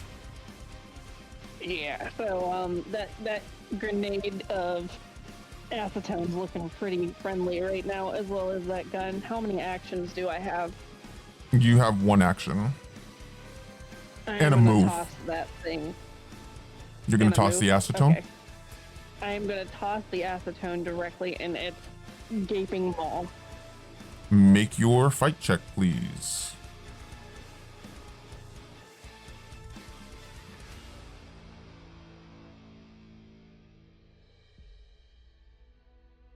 Oh, I'm sorry. Do you know what you're supposed to roll? There you go. I'm looking at it. Give me 1 second. Okay. It's a D6. Oh well, thanks. I was trying. Well, it's a D6 plus 1 though, because she's a kid. Yeah. It doesn't matter now, does it? Well, it does because that's not a 1. It's a 2. Okay. Janice, you I have one reach... adversity token, but I don't want to use it for a fight check. It's fine. You pull your arm back. You gain an adversity token. As you pull your arm back, you kind of get a little bit too energetic with it, and it slips out of your fingers and falls to the ground. Chris, this plant is looking in bad shape right now. It's basically oozing and dripping acid out of its mouth. Its leaves and its tendrils are kind of droopy, but it's not giving up the fight yet. What would you like to do, Chris? I still have acetone, right? Yes. Could I open up a bottle and try to throw it in its face? Or Absolutely. in its mouth hole? Well, I guess that's what I'm going to try to do, because I assume I'm fairly close to it since I'm right behind them and I'm right Oh, yeah. behind Cassie, so probably within throwing distance. Absolutely. Okay. Go on so ahead Yes, I'm gonna and do that. make your fight check, difficulty of 5.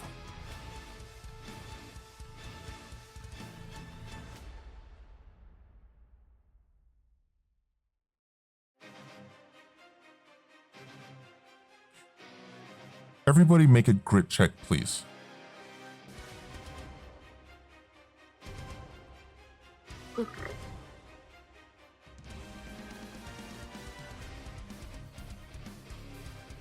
Oh, fucking hell. Have you just given me all your ones? Yes. DM, have you... Fuck's sake. Thanks, sir.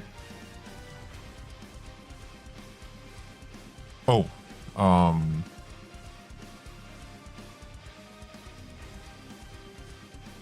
And then you have to roll for Nathan.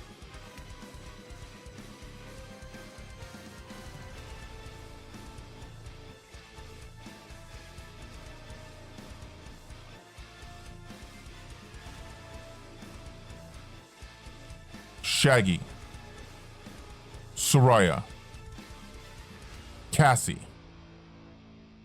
Janice. As Chris throws the bottle of acetone into the creature's mouth, you hear it sizzle and almost screech as the chemical reaction of the sulfuric acid, hydrogen peroxide, and acetone combine perfectly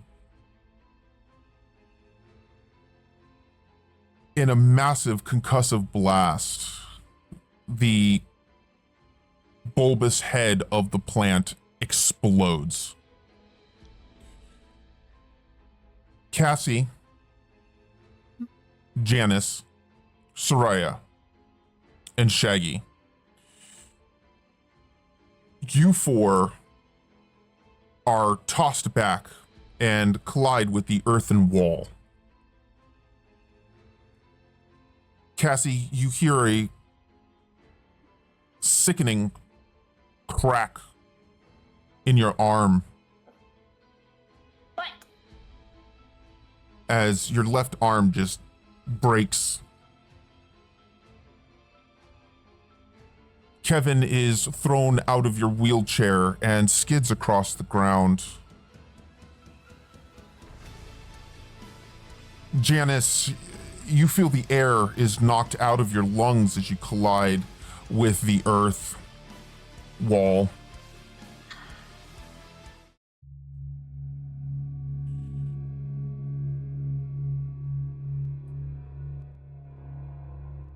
And pain radiates from your back and the base of your skull. Soraya, you hit the wall and you slump down, the air knocked out of you. Shaggy, you feel the pain from your ankle radiate through your body as you also hit the wall. The rest of you are knocked to the earthen ground as there's nothing but root and tendril left of this creature. I give you all the scene. I have a question real quick. Yes. Logistically, I was standing behind Cassie's wheelchair.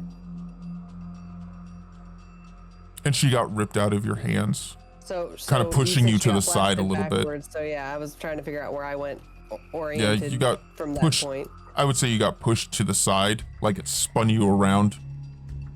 Okay. I mean, you rolled high enough. You kept your footing. Yeah. But yeah. Thank you. Mm-hmm. So I give you the Well, I'm rest. gonna I give run you all over the and check scene. on Cassie.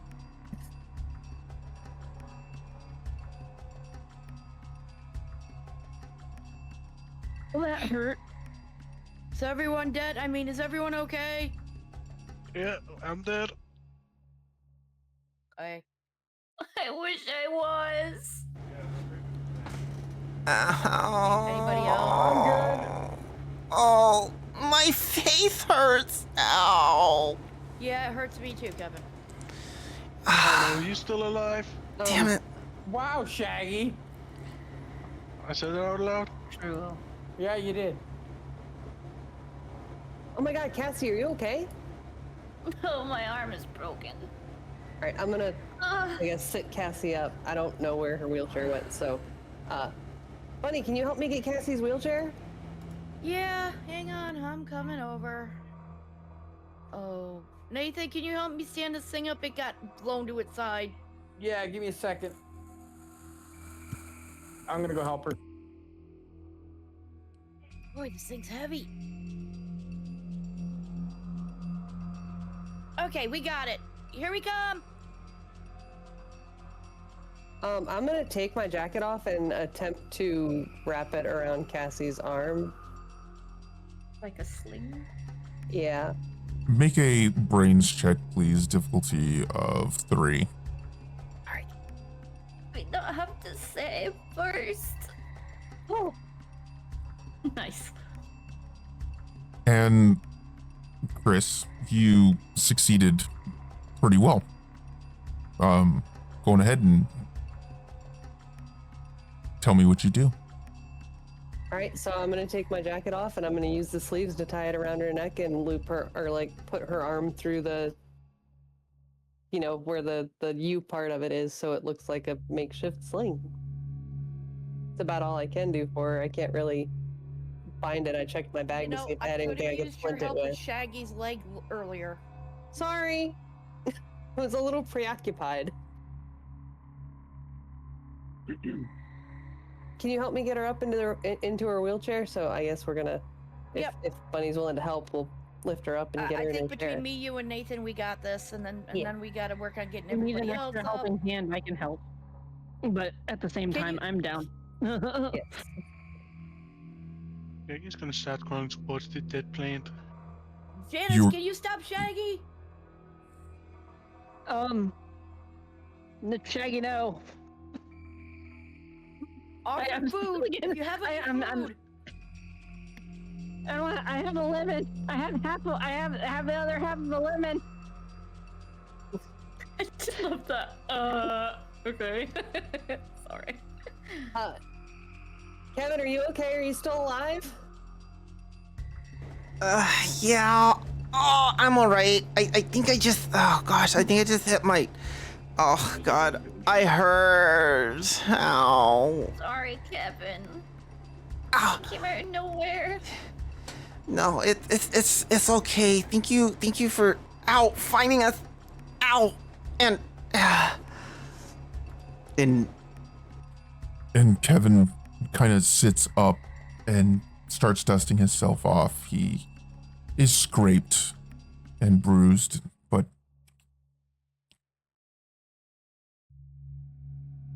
it's much better for the wear. Ahead of you, as you guys get yourself orientated, ahead of you, you see that the concussive blast has knocked away a chunk of the cave, and you see a pathway leading up, and you can feel the cool breeze of the night, of the air blowing in from it. Now, Shaggy, you said you were going to check out the plant. What are you doing exactly after Janice is tempting you with a half of a lemon? Shaggy is gonna start digging. Shaggy, you dig up human remains. You find various tattered clothing of the construction workers, a couple of deputies, and other police officers, unusable firearms as they have been partially disintegrated by acid.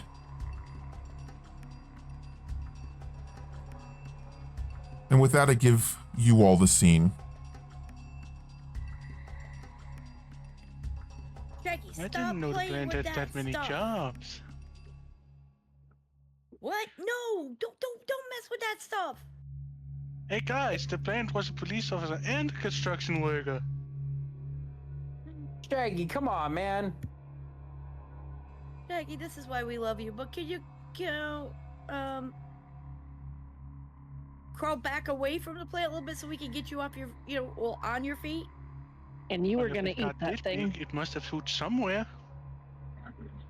We were its food. Soraya, Well, what are you food? doing? Who, me? Yes, what are you doing?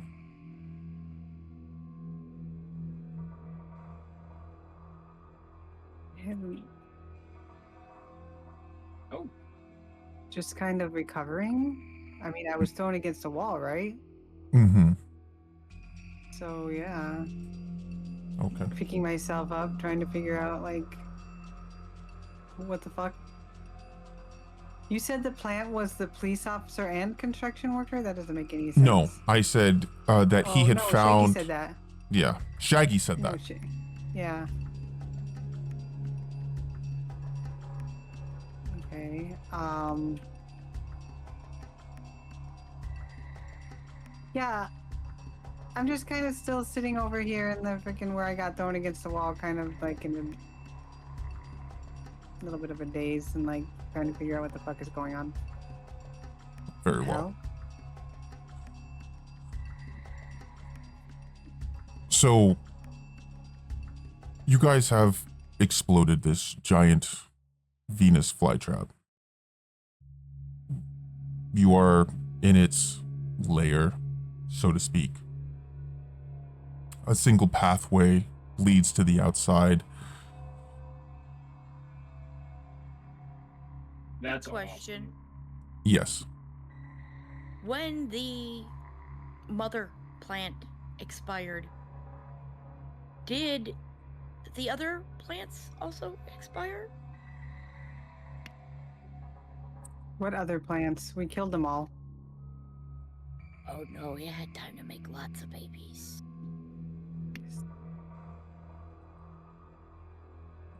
I would say that's a question that you don't know.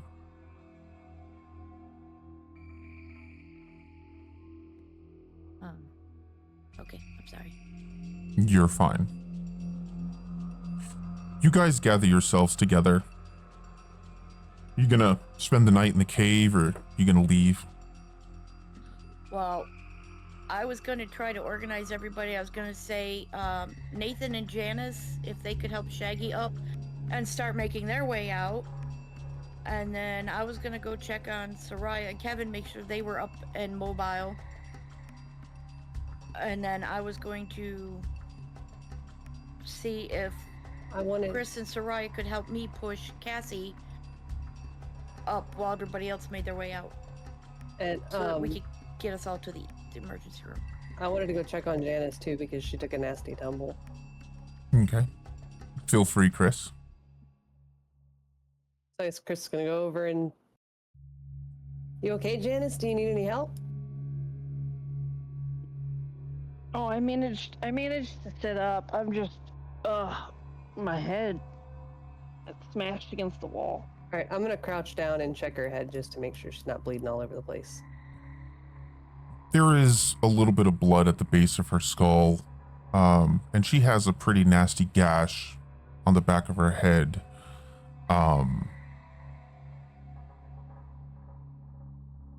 Looks like you're bleeding pretty bad back here. I don't have any more clothes to take off, so we should probably get you to the doctor. Sorry. Sorry. Sorry. I second that motion of getting everyone, myself included, to the doctor. Hey, Bunny, can you push agree. Cassie, and then I'm gonna try to help Janice up. Shaggy, Bunny? I got one thing to say to you about that plant situation, though, buddy, because you were really adamant on eating her until you found the bodies underneath. And as I think about it, you did eat the one that we found originally, and that's kind of considered cannibalism, my friend. But food's food. I don't know how much help I'll be pushing because of my own injury, but if Soraya could help me, I'm sure we can manage to get Cassie out of here together. I forgot about some of the I will do anything I need to get the fuck out of here if I have to crawl. Hey, Soraya, later What? on we can come back with some cans of kerosene and light this place up. What do you say? Please? And Nathan, what are you doing? I'm trying to take it all in. I'm still a little... My mind's a little weird. But I'm also mentioning that we should probably try and get out of here and go home because... My parents are probably wondering what's going on. What? Could you help Shaggy? He's got a broken ankle. Hey, Shaggy. If we get out of here, I'll buy you a giant pizza. Hey, Shaggy's gonna try and stand up. With some effort and a lot of pain, you stand up. Your ankle is... The adrenaline, for the most part, has taken away the edge of the pain off, but you definitely feel it. As you all look towards the exit, you see that the sun is starting to rise outside. You see small bits of daylight starting to shine through the exit. As you make your way up the hill,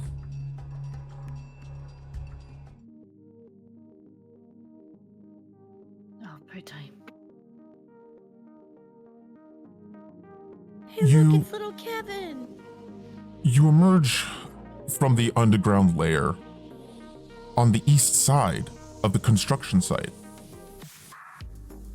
The sun crests over the horizon. Soraya, Chris, Bunny, Shaggy, Janice and Wait, Cassie. you're not gonna let me burn the house down after we? Despite What the is your ov- obsession with burning the house? Despite the overwhelming odds, your group has saved Nathan and little Kevin. The threat of genetically mutated plants taking over the world has been averted. Worse for the wear, you take a deep breath of the crisp Arizona morning air and sigh a breath of relief as you squinting stare out over the canyon, relieved that the chaos at Crescent Wash is, for now, over.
Sweet dreams are made of screams. Those who lost their minds will disagree.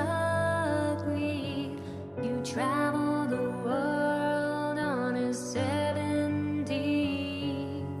Everybody's looking for someone, and they found you, and they found you, and they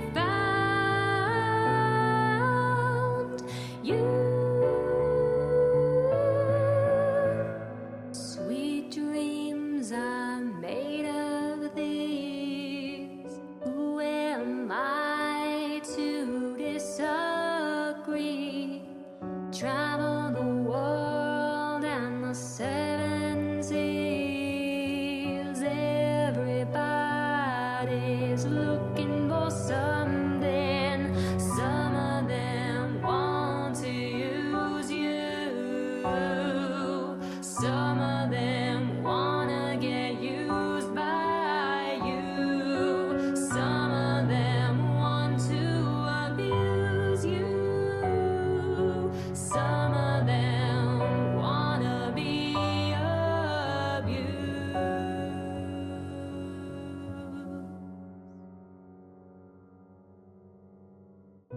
Sweet dreams are made of screams. The corrupted ones just won't let you sleep. They'll crawl on your walls and they'll spread their disease. Every one of them's looking for someone.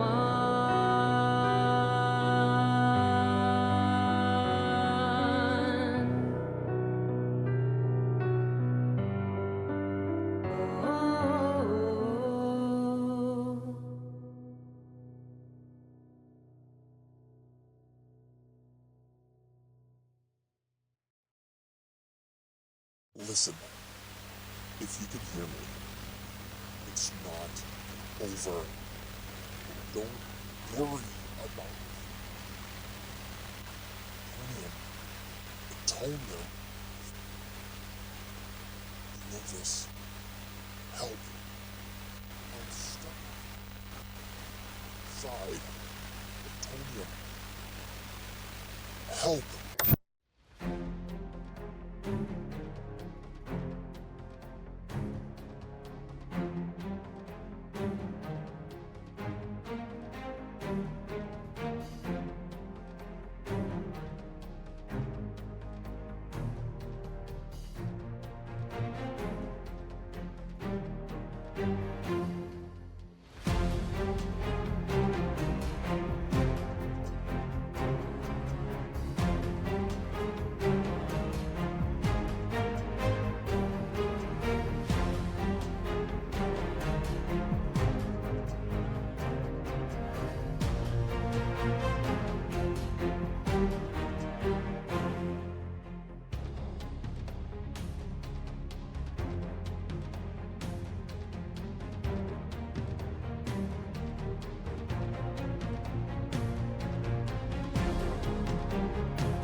Hey everybody, so just to make things absolutely 100% clear, as the choreographer, it is a part that I play just as much as our wonderful players play their roles. So I'm going to basically go down the line as it is in the player role and have each one introduce themselves really briefly. We will start with you, Martin, or Nathan.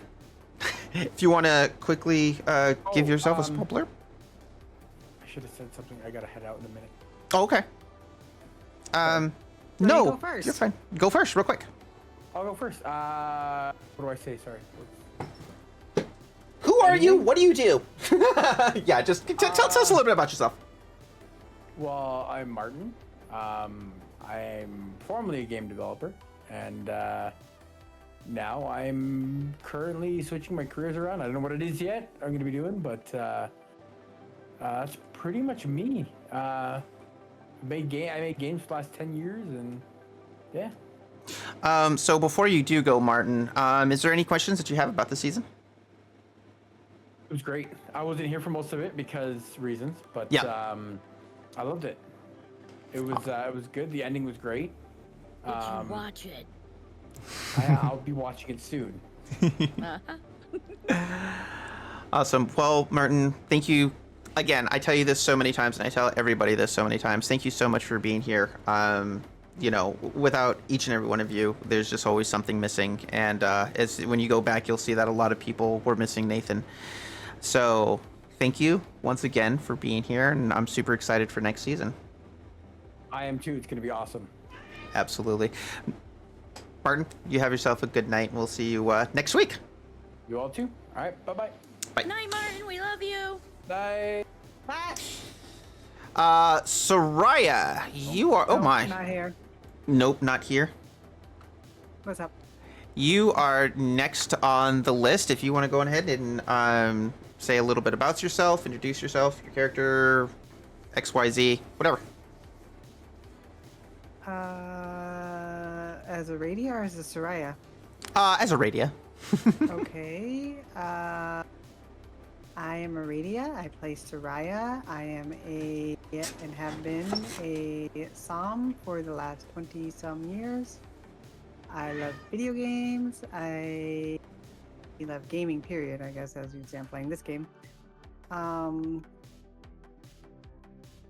don't know. I'm just don't have much to say. I'm a mom. I'm a wife. I have no life. What's there to say?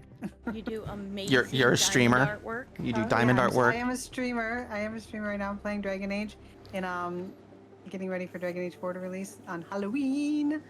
Woohoo! Kind of sucks actually. Not really the game I want to play on Halloween, but what the fuck ever. And then yeah, I do also have a diamond painting. I do need to finish this year, but yeah. Other than that, that's all I really do. All right. Okay, Chris, Liz.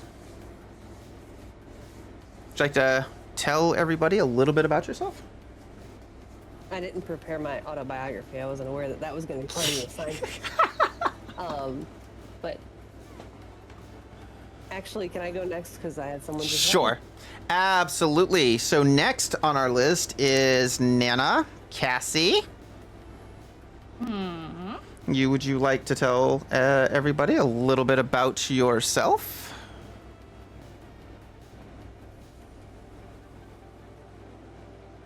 Oh. Well, I don't know who you are, what you do, what you like, what you don't like. Your cat. No, whatever. Yeah, everybody comes from Morrow. They don't come from me. He's my cat. Excuse me, ma'am. I come to see you. Morrow is just the treat I get afterwards. So, just to basically let most of you guys know, most of you viewers know, most of the folks here that are playing with us are also wonderful streamers on the Twitch platform. So, You are wonderful, Hush. You are wonderful, Hush. As you guys saw in the credits, most of them can be captured, and also in the description down below, you'll be able to see catch all of their links as well to their Twitch channel. So go ahead and give them a view. Go check them out.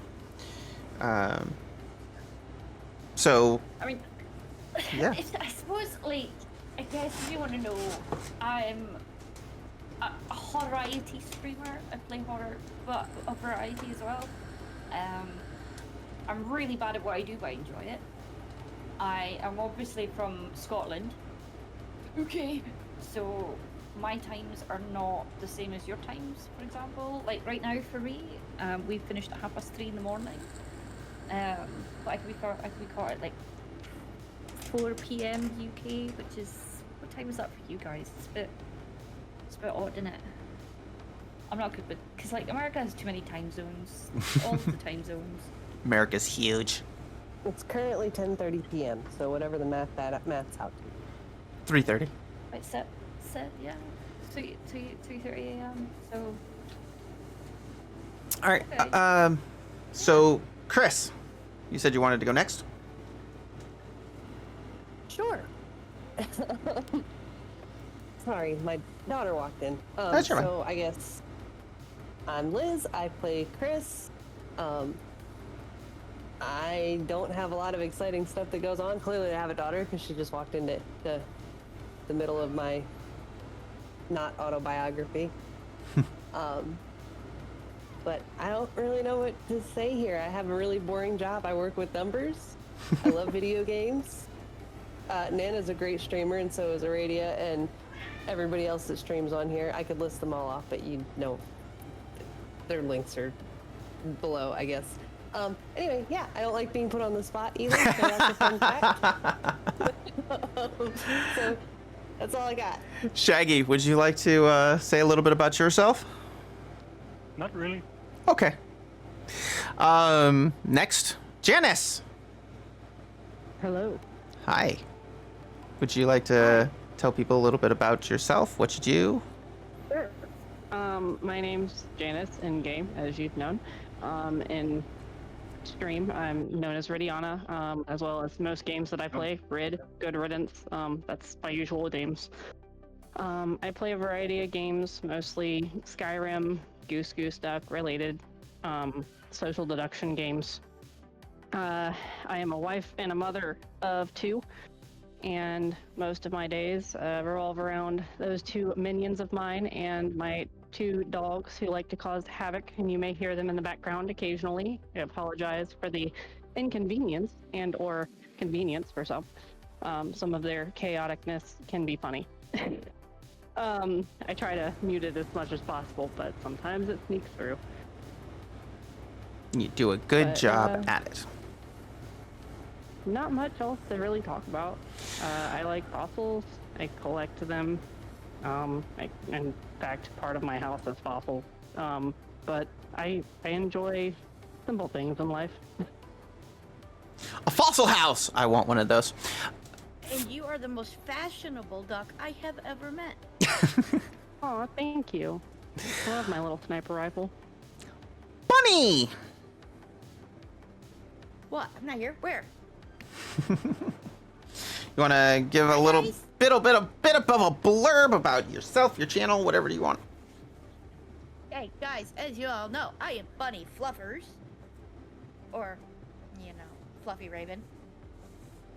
I am also a variety horror streamer, but I put the variety in variety, as my Discord editor will tell you. I am a mother of 4, a grandmother many times over, too many to count at this point, and I struggle with, as many of us do, with social anxieties. So, my joining this group was actually a way to force myself out of that and to try to fight it, because I will never, ever let anything beat me. I can't. I won't. And I love my friends. Each and every last person here has become a close and dear friend. And I will fight for all of them. All of them. They're mine. She said she They're loved mine you, now. Aradia. Just take it. I claim you. No. And that's it. I'm bubbly wrong place. and playing. I do have to say though, Liz, playing in your head. What's going on, gamer? It's rough. It's rough. Chris's head. In Chris's head, yes. I know that's not you. So you want to have a bad But night. yeah. But I love being here, and I love all of you. And if anything ever happens to one of you, I will kill the choreographer. Just kidding. I would never do that. I love the choreographer too. I would. That's a You will shame, eat man. the choreographer. We know that. Honestly, though, it's a bad night when you're playing Overwatch. Um, All Shaggy does is eat. yeah. Sometimes he performs swan dives. Playing with B, right? Yeah, he does amazing swan dives off of the edge of a cliff into Lord knows what and how deep a water. And for everybody else, I am Red Dragon Just 30. lost a card. Sorry. I am Red Dragon 34, also known as Dragon Cheeks on Twitch.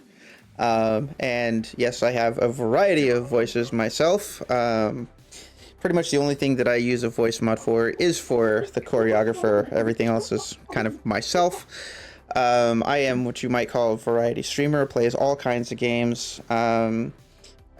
First person shooters, I don't know, and I got squirrels for brains, and like most everybody else here has said, mentioned, or alluded to, I also have severe social anxieties, but I also have a great imagination, and I hope that comes out in the stories that collectively we tell.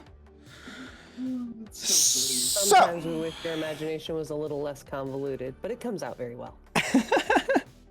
Sometimes I wish his imagination didn't get us all mostly almost killed. I can't believe I got killed. She almost killed. Like, Jesus Christ on a cracker. I mean, so like, one of the ways that I like to develop my stories is through character and world development. I love movies, video games, manga, anime, cartoons, like you name it, whatever it is, I love them. But what really does it for me is like the character development. I like to see a person go from one thing and then watch them develop into something else as their story progresses. And that's one of the things that I get to say that is super exciting about doing this with all of you guys, is that I've watched you, even for those of you that just joined this season, I've watched your characters grow from where they were when you guys first started to where they are Bro, there's now. no way you just did that. You know, and especially that my teammates are fucking hilarious. that Aradia. no, it's Radio. yeah, it's Aradia.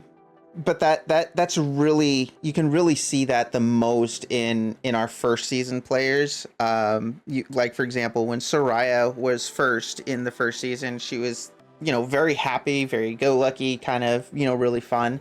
And this season, she's become very aggressive, very, you know, frustrated at everything, and that is just like so great. She just wants to watch the world burn. I mean, she's kind of sick of the Summoners at this point, and I can't blame her, to be honest. But yeah, so let's go ahead and open up the Q&A for you guys. Is there any questions or anything that you know, anything about this season that you'd like to ask me about? Any questions or anything going on? Yeah, I want to know how you came up with the actual idea to make not just giant Venus flytraps, but they spit acid, they move around independently of the soil. Where did that all come from? So that's actually a combination of several things, primarily the movie Little Shop of Horrors. That's like one of my favorite horror musical comedies, and you know, Feed Me Seymour and like all of that. I love it, that idea of it. And when I was coming up with it, I have like the whole history of like the Summoners and everything that's going on, and I'm thinking to myself, like, what would make sense, you know, for whatever it is that they're doing.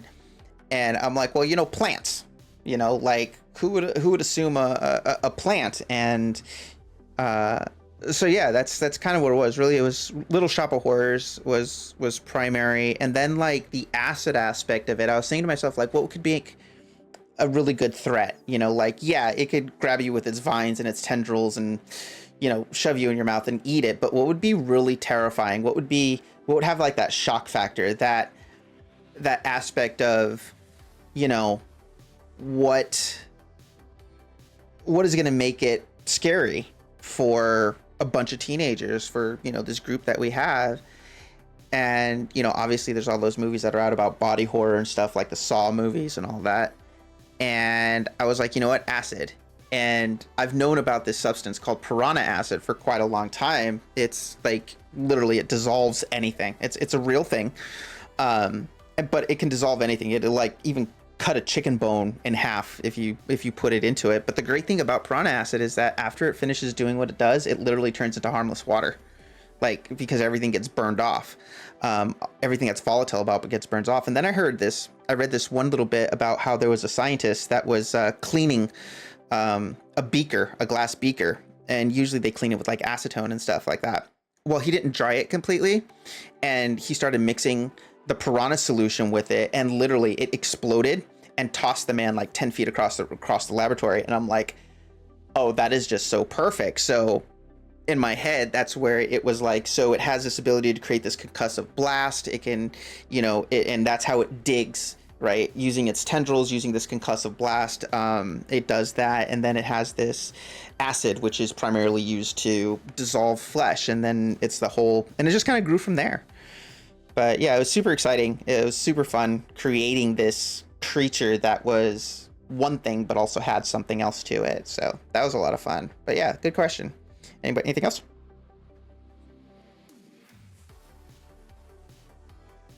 Yeah, I don't know if it was said during our meeting with Sumpturd, but why was his brother researching piranha carnivorous plants?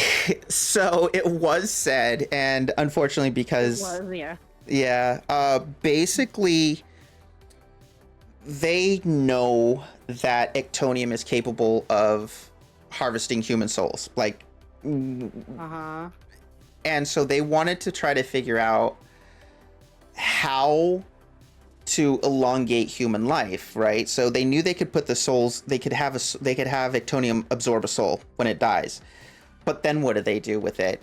So then they started figuring out if they could put it into another body, right? So like maybe they could genetically create a human body, and then they could take this spirit and put it into this lifeless body, and then you would have a human being.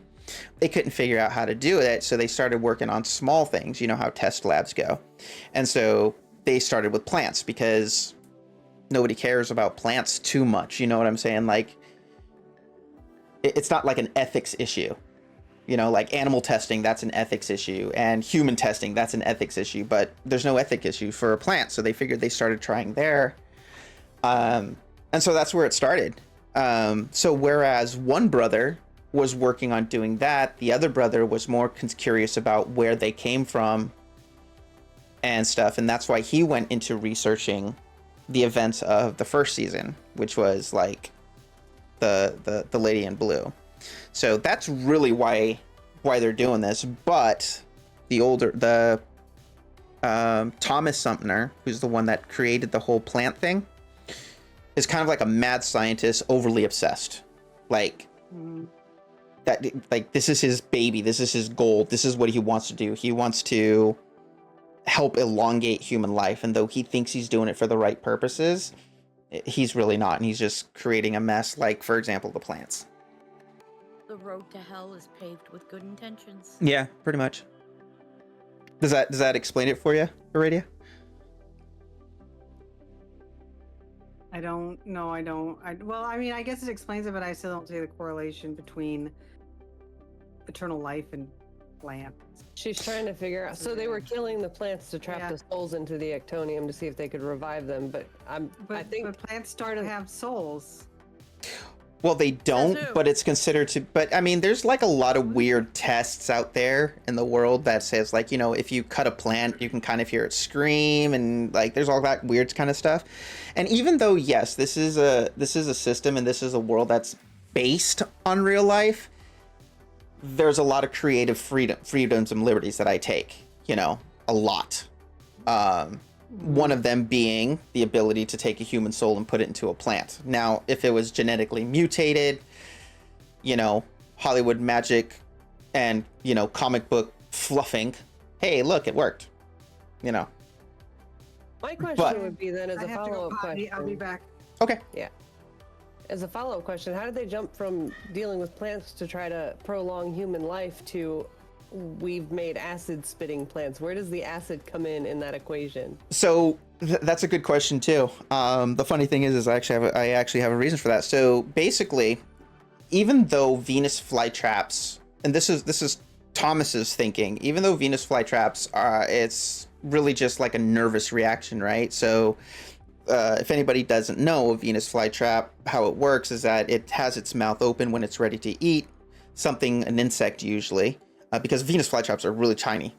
But some kind of insect gets into it. It gets stuck on the sticky juices within its mouth. It slowly closes its mouth, and then it dissolves it down with an acid.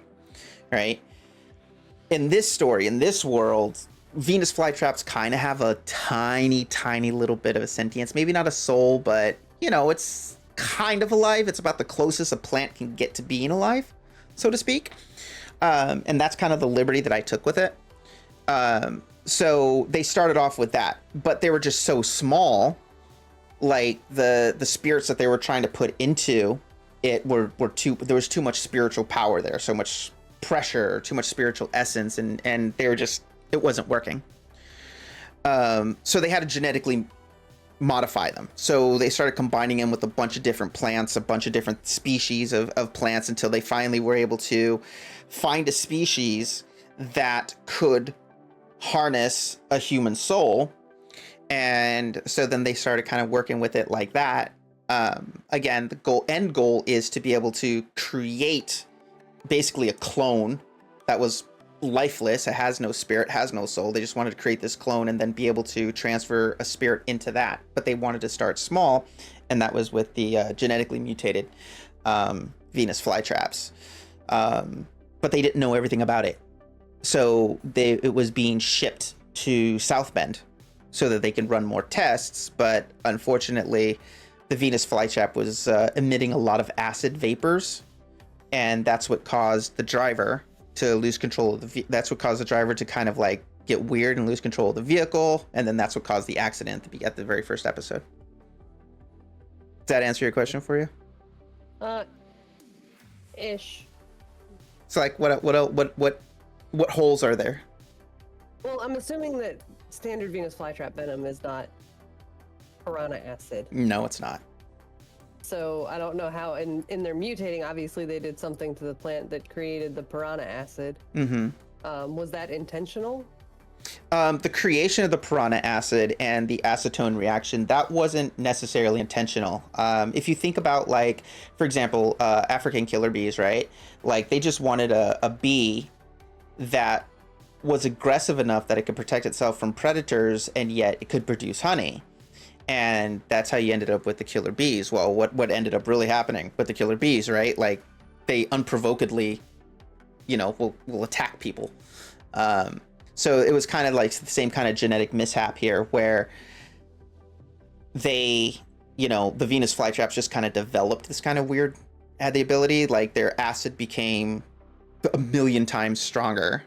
And it created through the mutation aspect of it, taking a line from Jurassic Park, life finds a way. So it kind of found a way to be able to protect itself as well, and to be able to do things and stuff. And that's how the acetone came into play. And it can dig itself into the ground. It can plant itself. Like, it was pretty much an autonomous creature.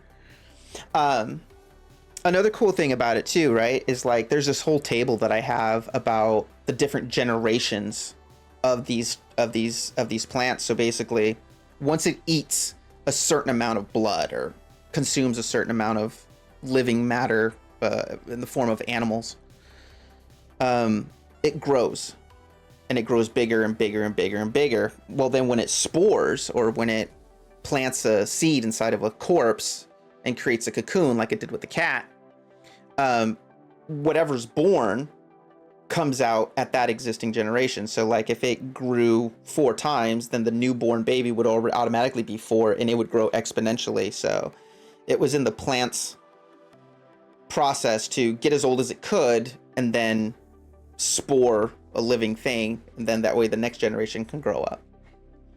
And that's how you ended up with Big Brother plant, or the big plant at the end. But I hope that answers your questions. Any other questions? I have a question for Liz. What it is, Joe? Liz. Okay, when I made that fateful nat 1 roll, and you know which one I'm talking about, did you have to think about what you were thinking at that moment and what I would have to be acting out for the rest of the season? Or did it just pop in your head, or what, how did that come to be? No, unfortunately, Crystal, after last season, kind of slipped into a she cares about everybody but herself mode. So as soon as he asked me that, like, I didn't have any hesitations about what I sent him. I don't know, did he read to you what I sent him? You sent it to me too, but I was like, oh no. Oh, I'm sorry, what I sent to you, yeah. No, so no, I didn't have to stop and think about what she was feeling in that moment, because she's been on a self-destructive course since the first season. Unfortunately. Yeah, but see, now Bunny knows that, and you know what Bunny's gonna do. You know it as soon as she's back to normal. Oh, I'm counting on it. Bunny's gonna be a nosy ass bitch. Not only nosy, but very pushy and very, hey, I'm gonna hug you all the time, and yeah.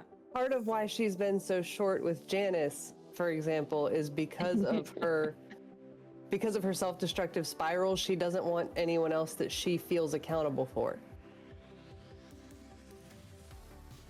But I don't know if you noticed. Which is understandable. Janice just has no idea, though.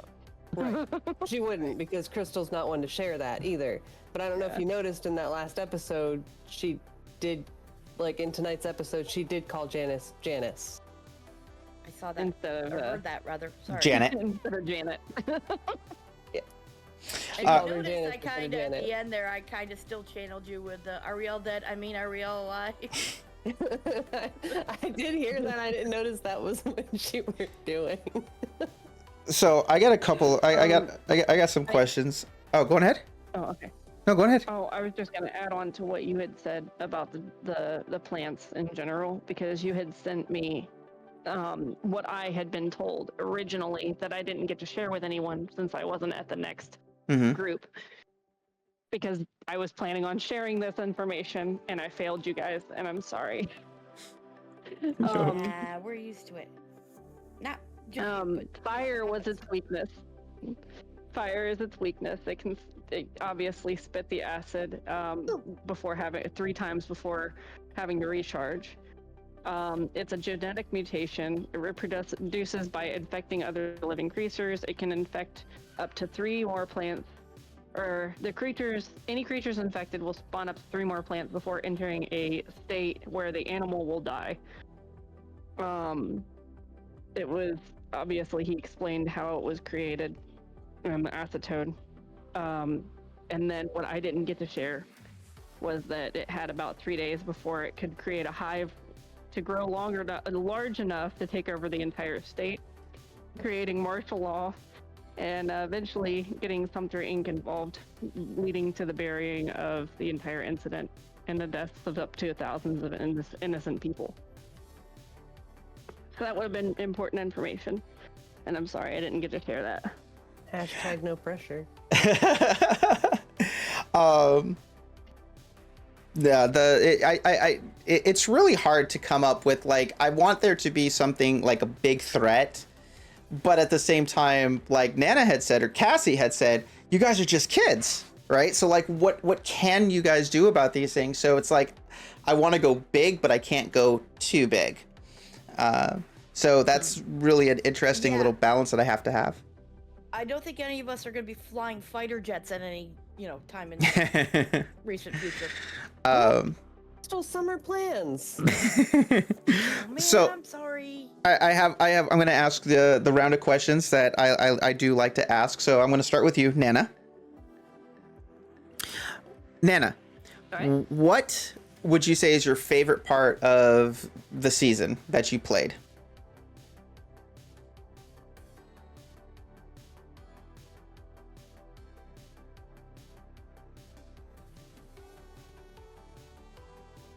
I mean, I've had fun with all of it, to be fair. Yeah. Nope. Yeah, it is a fun group. I'm glad you had fun. And Red, what about you? Like, I know that you haven't really played much, this, that, and the other thing. So what do you think? What was your favorite part of the story, whatever? I would say my favorite parts of being able to play Janice was when I was finally able to get out of my comfort zone and cause mayhem a little bit in the group, especially being able to tell the Sumter guy off while everyone else was, preoccupied. And then also the me digging my hand in the sand only to pull up a giant plant that almost, ate both of us. Again, sorry for that. I just figured, might as well check out the surroundings. that ended up grabbing Cassie and just about plummeting her into the soft sand. Yeah. Shaggy, do you have do you have anything that you like? Do you have a favorite part of the season other than being able to let loose with a shotgun? I'm pretty sure you enjoyed that a lot. Yeah. The shotgun, that was like your favorite part? Yeah, I wanted to use it more. I also wanted to reserve some ammo for the boss. Mm-hmm. I'm surprised that Shaggy's not mentioning all the wonderful foods and gross foods that he tried in his excursions of trying to eat the plant that, eats people. I still have pants in my backpack.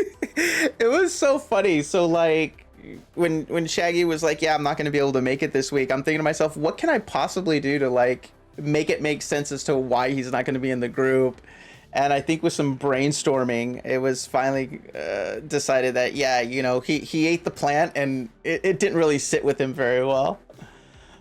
So that was with the lemon on it. With the lemon on it. Bunny, what was your favorite part of the season?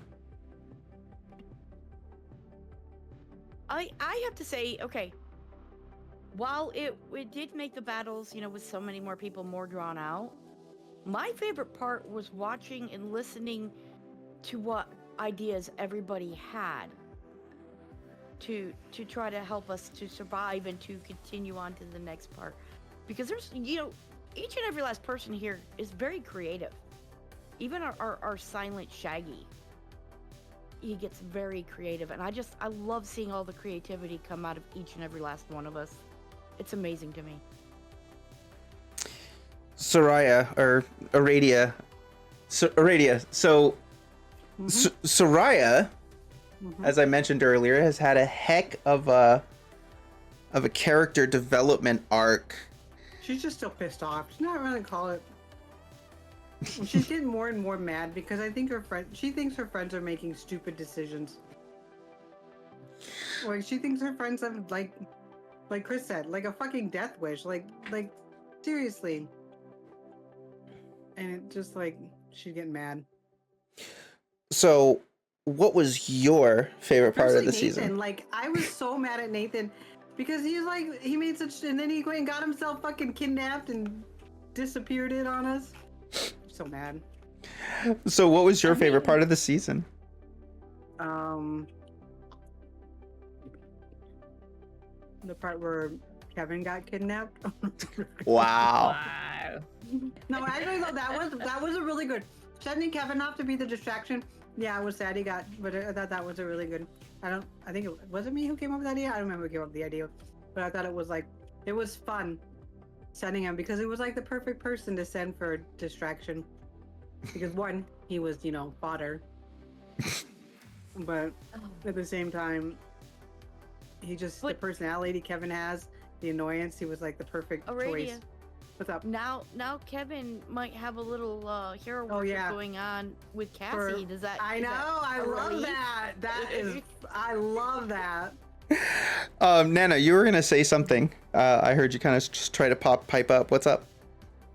No, I was just like, I mean, if you're talking about annoyances through what I played, it's just the fact that every time we played with Shaggy, it was just eating. It's all he did.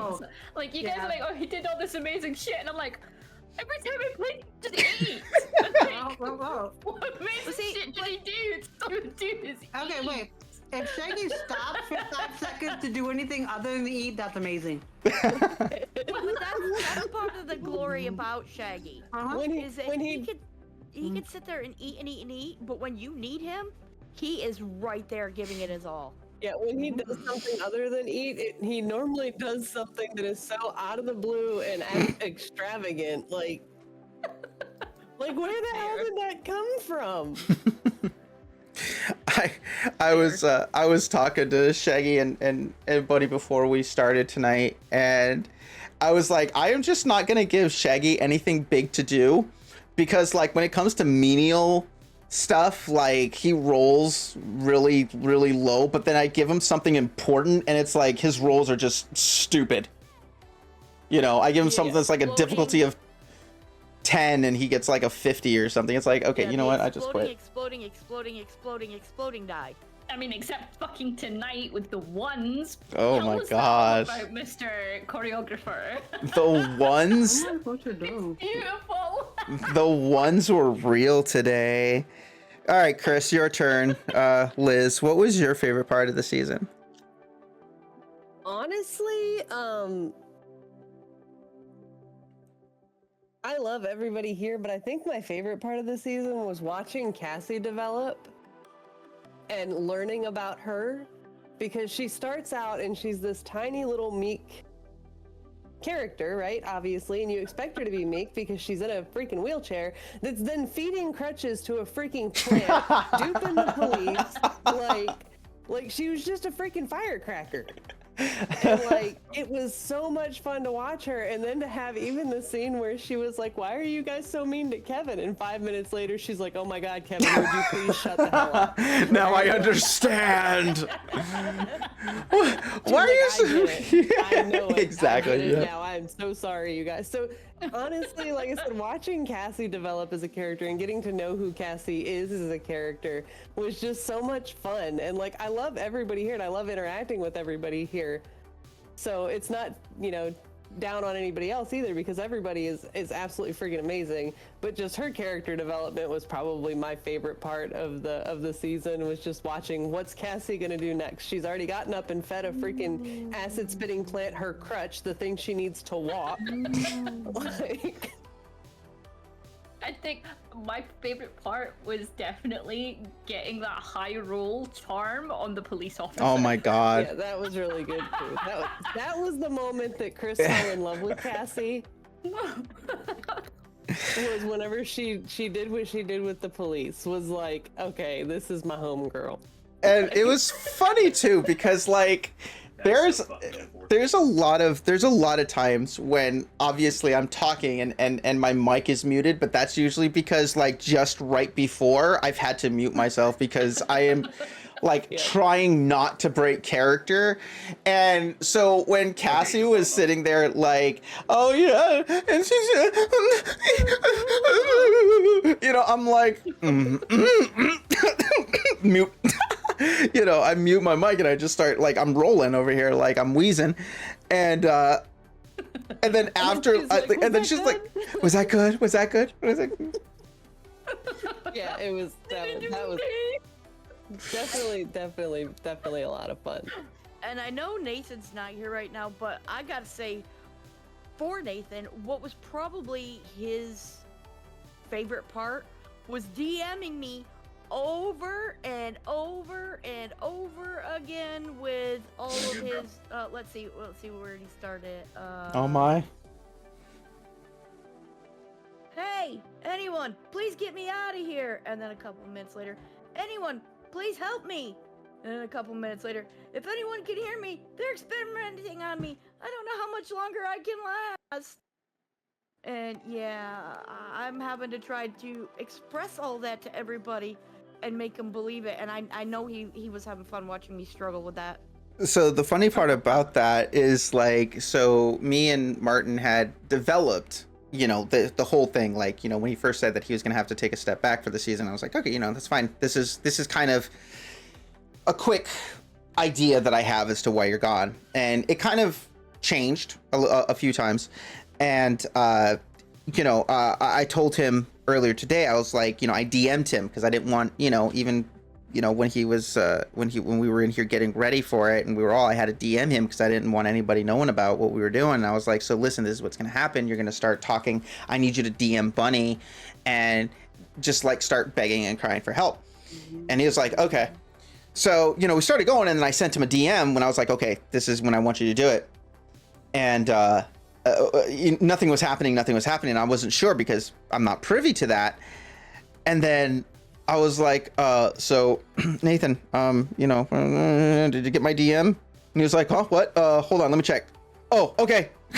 And I was like, all right. He was and then busy playing that thing, doing that thing. Yeah. So, yeah. So another question that I have for all of you, and we'll start with Soraya, Aradia. Like, Okay. if there was something that you would like to have seen changed in this season, like something that could have been explained better or done better or adjusted, like what would you say it was? Or do you think it was like, I mean, it wasn't perfect, nothing's perfect, but what do you think could have changed? Your ending again was super anticlimactic. It was a little bit better than last time with just bringing Bunny back in the way we did. That was kind of like that. But wow, bringing me back from the dead is anticlimactic. It was. Okay, It really dude, kinda I'm was. gonna go back to my rock now. It really was, dude. Like I know. The process, not the outcome. no, not the outcome. Having you back was great. Of course, it was great. But it was just like, oh, one little, not even a elaborate ritual. It was like just this really freaking. I'm just. Nobody like, even had to sacrifice any cows or start bleeding from their eye holes. Like go get the dead body from the yard and bring them in. Right? You're like. Well, to be fair, last season, that was totally an option for you guys. There was a guard out there, and it was actually discussed that last episode about you doing it, and you guys like, no. It's like, okay, well, I mean, that's your choice. He was already dead, wasn't he? Was he already dead? I don't remember. No, he was just knocked out. He just passed out. Yeah, he was just knocked out. Imagine if we returned Bunny to her dad, though, as a middle-aged man with a beard? Like, I'm just saying. Yeah. And for those that don't know, the backstory is that Bunny is an absolute daddy's girl. Yeah. If she so much as says daddy, he's like, what can I give you, pumpkin? Yeah. Type thing. This is your daughter, sure, I swear. So to be fair, tonight's episode, honestly, I wanted to get it done tonight. And I know there's a few time restraints going on with the players and stuff like that. So I actually had to cut it short. There was actually another scripted event that had to happen. How many of us were you gonna try to kill in this event? Oh, All of them.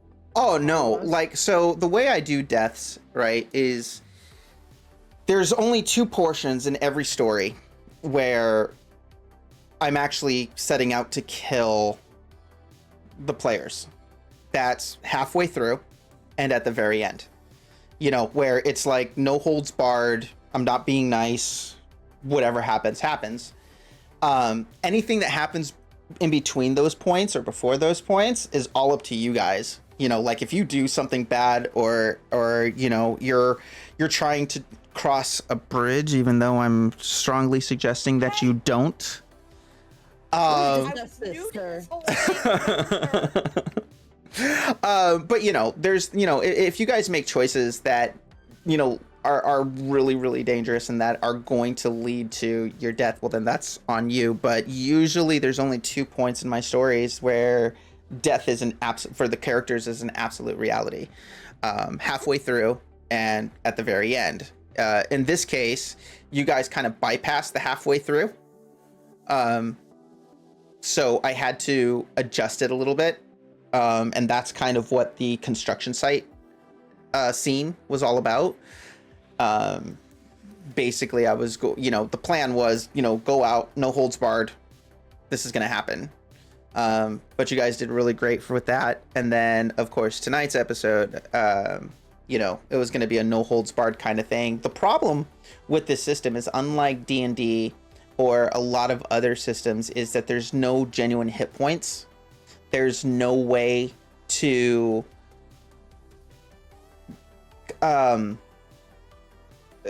do combat, because combat is supposed to be quote unquote real in the aspect of there's not hit points, but if you suffer an abrasion, that scars might be there, or if you break an arm or something, that's like Cassie did, that's going to be something that she's going to kind of have to live with. How are you going to explain that to your sponsor? How are you going to explain coming back from a foreign exchange program and now your arm's broken? Like, how are you going to explain that to your parents, kind of thing, so that's supposed to be the long-term effects, and that's how the system is built. It's not built to have hit points and stuff like that, so it's kind of hard to do combat. But yeah, there was supposed to be a whole other scene that, for story reasons, I can't really get into it, but yeah, it was going to be a little bit more climatic, a little bit more dramatic, because what you had said last season, Aradia, about how Bunny came back with just like this jank crystal, setting the crystals and all thinking something positive about her, and that brought her back. Like, I was like, okay, I need to make this ending a lot more explosive, a lot more interesting, a lot more dramatic. But again, because of time constraints, I couldn't really do it like that. I don't know, I'd say it was pretty explosive. Yeah, actually it was. Every guy got... It was explosive, you did take that literally. I mean, I did. I really did. My question is, how is their foreign exchange mom gonna handle it when we bring home one of her kids with a broken ankle and the other one with a broken arm? I'll just eat it off. No, you can't eat off your ankle. Why not? Because you need it to walk. A missing leg is harder to explain than a broken ankle. Mm-hmm. Mm-hmm. I mean, kids break things sometimes, and sometimes things happen, and knowing how She ran Shaggy over with her wheelchair. I mean, it's a thing. Everybody knows how Shaggy likes to, jump off of, jump into an old mine where the river's where there's a lake at the bottom of it. So I could not believe that roll when he jumped down, though. I was like, oh my god, great. Now there's 2 of us down here hurt. So Chris, here's a question for you. Comparing last season to this season, completely disregarding the technical issues that we had last season, how would you compare the two? Would you say that this story was better, worse, the same, on par? Do you think, like, how would you compare the 2 seasons?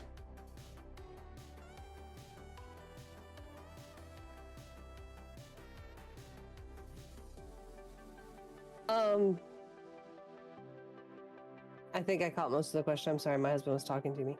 Oh, no worries. It was just, how would you compare the 2 between last season and this season? How would you compare, like, the stories and everything about it? Honestly, I liked this season, but I felt like last season's story was more full. I felt like there was more to it.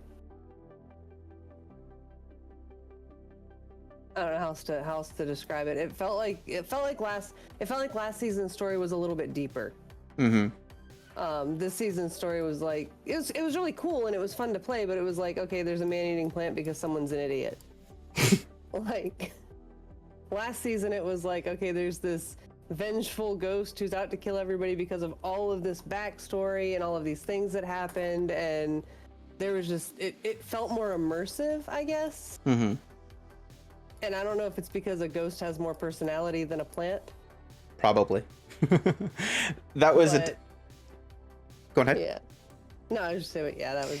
Yeah, it is kind of hard, you know, when you're dealing with something that's just a genetic mutation. Like, if I didn't have a template of 6 episodes, you know, if we could have gone, if I was sitting here saying, yeah, let's go 10, 12, 13 weeks worth of episodes, I probably could have definitely fleshed it out. I mean, I've got notes upon notes about how this whole backstory, you know, so I definitely could have made it much more.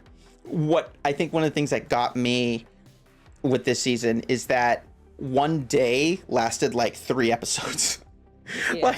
like Bunny harnessed Chris on in season 2 or season 3, and here we are in season 6 and she's still harnessing Chris. Like 3 episodes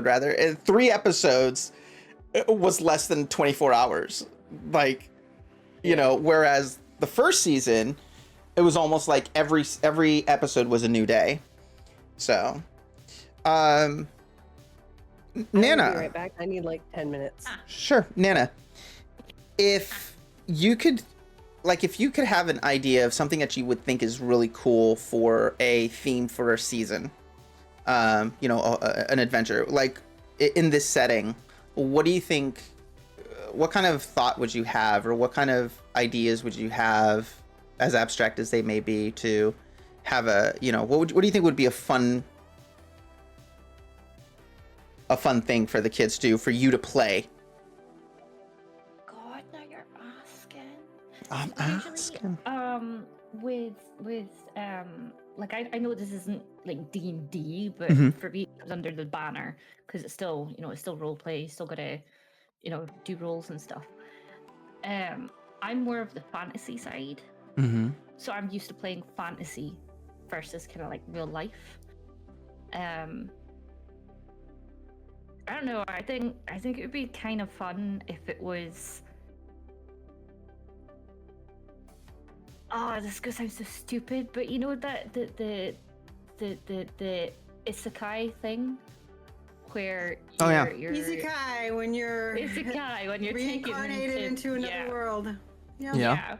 But you don't necessarily, like, some isekai, they take your whole self. You don't necessarily die. So like it could take the whole of us as we are with our, you know, and take us into another place that's still this place but different. So everything is like, you know, and it could be something so stupid like we get magical powers based on this, but you know what I mean, and it's the but part that would be, you know, interesting for me. You know, I don't know. I don't know, man. Like, No, maybe that's actually everybody are cat people, like, but they're still people. You know? yeah. They're That's still actually themselves, but they're cats. yeah. That's a really cool idea. I like that. I'm gonna file that one away for a future season, for sure. Oh shit. Well. Is there anything else that you guys? Oh, I gotta ask you this because it's one of the things that I put a lot of thought into whenever I make them. The end credit roll. Now, Nana, I don't remember if I showed you the video for the last season's end credit roll or not. And even if I did, you may not remember. But what did you guys think of the end credit roll this season? Bunny, let's start with you. I mean, I know you guys, the first season people, you guys can, you have a point of reference, but what did you think about this season's end credit roll? I loved it. I thought it was so much more fleshed out, so much better put together, and just the music and everything. It really felt like you were sitting there in a theater at the end of a movie watching the credits roll. Absolutely loved it. What do you think, Janice, Red, of the end credit roll, having been your first time watching one? I absolutely loved it. The amount of drama in just the sound clip alone, but not just that, the scrolling of our names just going up, the credits in general, the imagery from every scene that you've created in the background, and the amount of work and ethic that you just took in providing that to us as a group was outstanding, and I appreciate you for doing all of that. It was just amazing. Thank you. Mm-hmm. What do you think, Nana, about the end credit? I literally just put something in my face.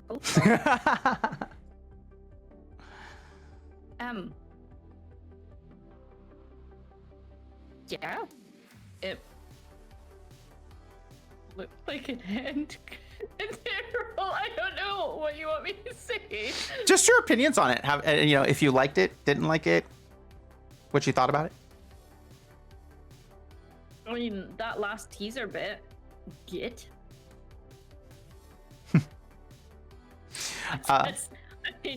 I'm kind of like, excuse. I'm supposed to remember this for next time? No, not really. Not really. But to be fair, next I mean, it's only our next season actually starts next week, so it's not like there's going to be a lot of time between the two. So. Yes. Yeah. Yeah. But memory ain't so great. Liz, what did you think about the end credit roll? I forgot to watch it, but the song was great, and the last little clip bit was pretty cool. I love you listening. I have a funny feeling, by the way, guys, that Ectonium is gonna play a big role again next time. Maybe. But yeah, no, seriously, Is that not what this place is famous for? It is. But I didn't think to watch it. I did look over when I heard someone talking, and I thought that the little staticky image of the dude and the what he was saying was pretty cool, and the song was very haunting, which was nice. Mm-hmm. But I didn't actually watch the credits roll because I'm dumb and was doing a puzzle. Oh, dare I ask, Aradia, what do you think about the end credit roll? That remix on Sweet Dreams is one of my favorite songs. So I actually have it. I played a lot on my Halloween streams when I'm doing Halloween diamond paintings. It's on my Halloween playlist. So I loved it. I love that song, period. Other than that, it was just, to me, it was just an end, I guess. Holy fuck. Last question. Oh, go ahead. Keep going. No, that's it. Last question for you guys. The title for next season, Veiled Hexerai. What do you guys think? I love it. That, matter of fact, first thing I said. Wait, what was the title? Veiled Hexerai. What the heck are I? It's German for witchcraft. I was gonna say it sounds like it's gonna be spells, witches, magic. It did have a pentacle on it, so. Yep. I wasn't watching. No, it's I did see that too. Nobody's even watching. It's like we all just listen. Wow. Okay, I saw the I saw name them. I did see them. They look good. I put so much work into it. You guys don't even watch it. Let me stop. I saw that part. Wait, hold on. I missed something. I literally started daydreaming. Oh, you're fine. No, I just asked Soraya Radio what she thought of the end credit sequence, and she loved the first song, and then after that she kind of zoned out and didn't really pay attention to it. I was doing shit, dude. What's up? Oh my god. And then I was basically asking everybody what they thought of the title, Veiled Hexerai. What they think, what you guys think that next. No, well, if it's called Veiled Hexerai, and Hexerai is German for witchcraft, that Mhm. makes me think we're gonna either meet a German witch, which would be fucking awesome, or we're gonna be Dabbling in the. That's all I got. German witch. That would Yeah, be really or we cool, could be dabbling in the witchcraft. though. Yeah. Or we're gonna come up on a coven. Oh, that would be neat. Whoa, where's the German? No, that I think she's a Russian witch actually. Baba Yaga. Baba Yaga Yeah, is she's Russian. Yeah. Mm-hmm. Soraya's gonna join an evil coven and try to burn the town down. Shaggy, don't take We it have off to yet, find it. man. Actually, if you're tired. All right, so Shaggy's got to go. Guys, thank you so freaking much for another awesome season. I had a lot of fun with you guys. I hope. I'm just glad I didn't explode. That's all I gotta say. Thanks for having me. I hope that you guys enjoyed playing it as much as I enjoyed rolling with you guys and making it for you. I'm super excited for next season, which will start next week. So mark it on your calendars. Again, if you guys can't make it, feel free to tell me. Other than that, guys, thank you so much for watching our Q&A. I hope you guys are excited to come back and watch it again. Also, starting next week, we're going to start streaming this on my Twitch channel. So that's going to be Dragon Cheeks. What is it? http www.tv/Dragon Cheeks.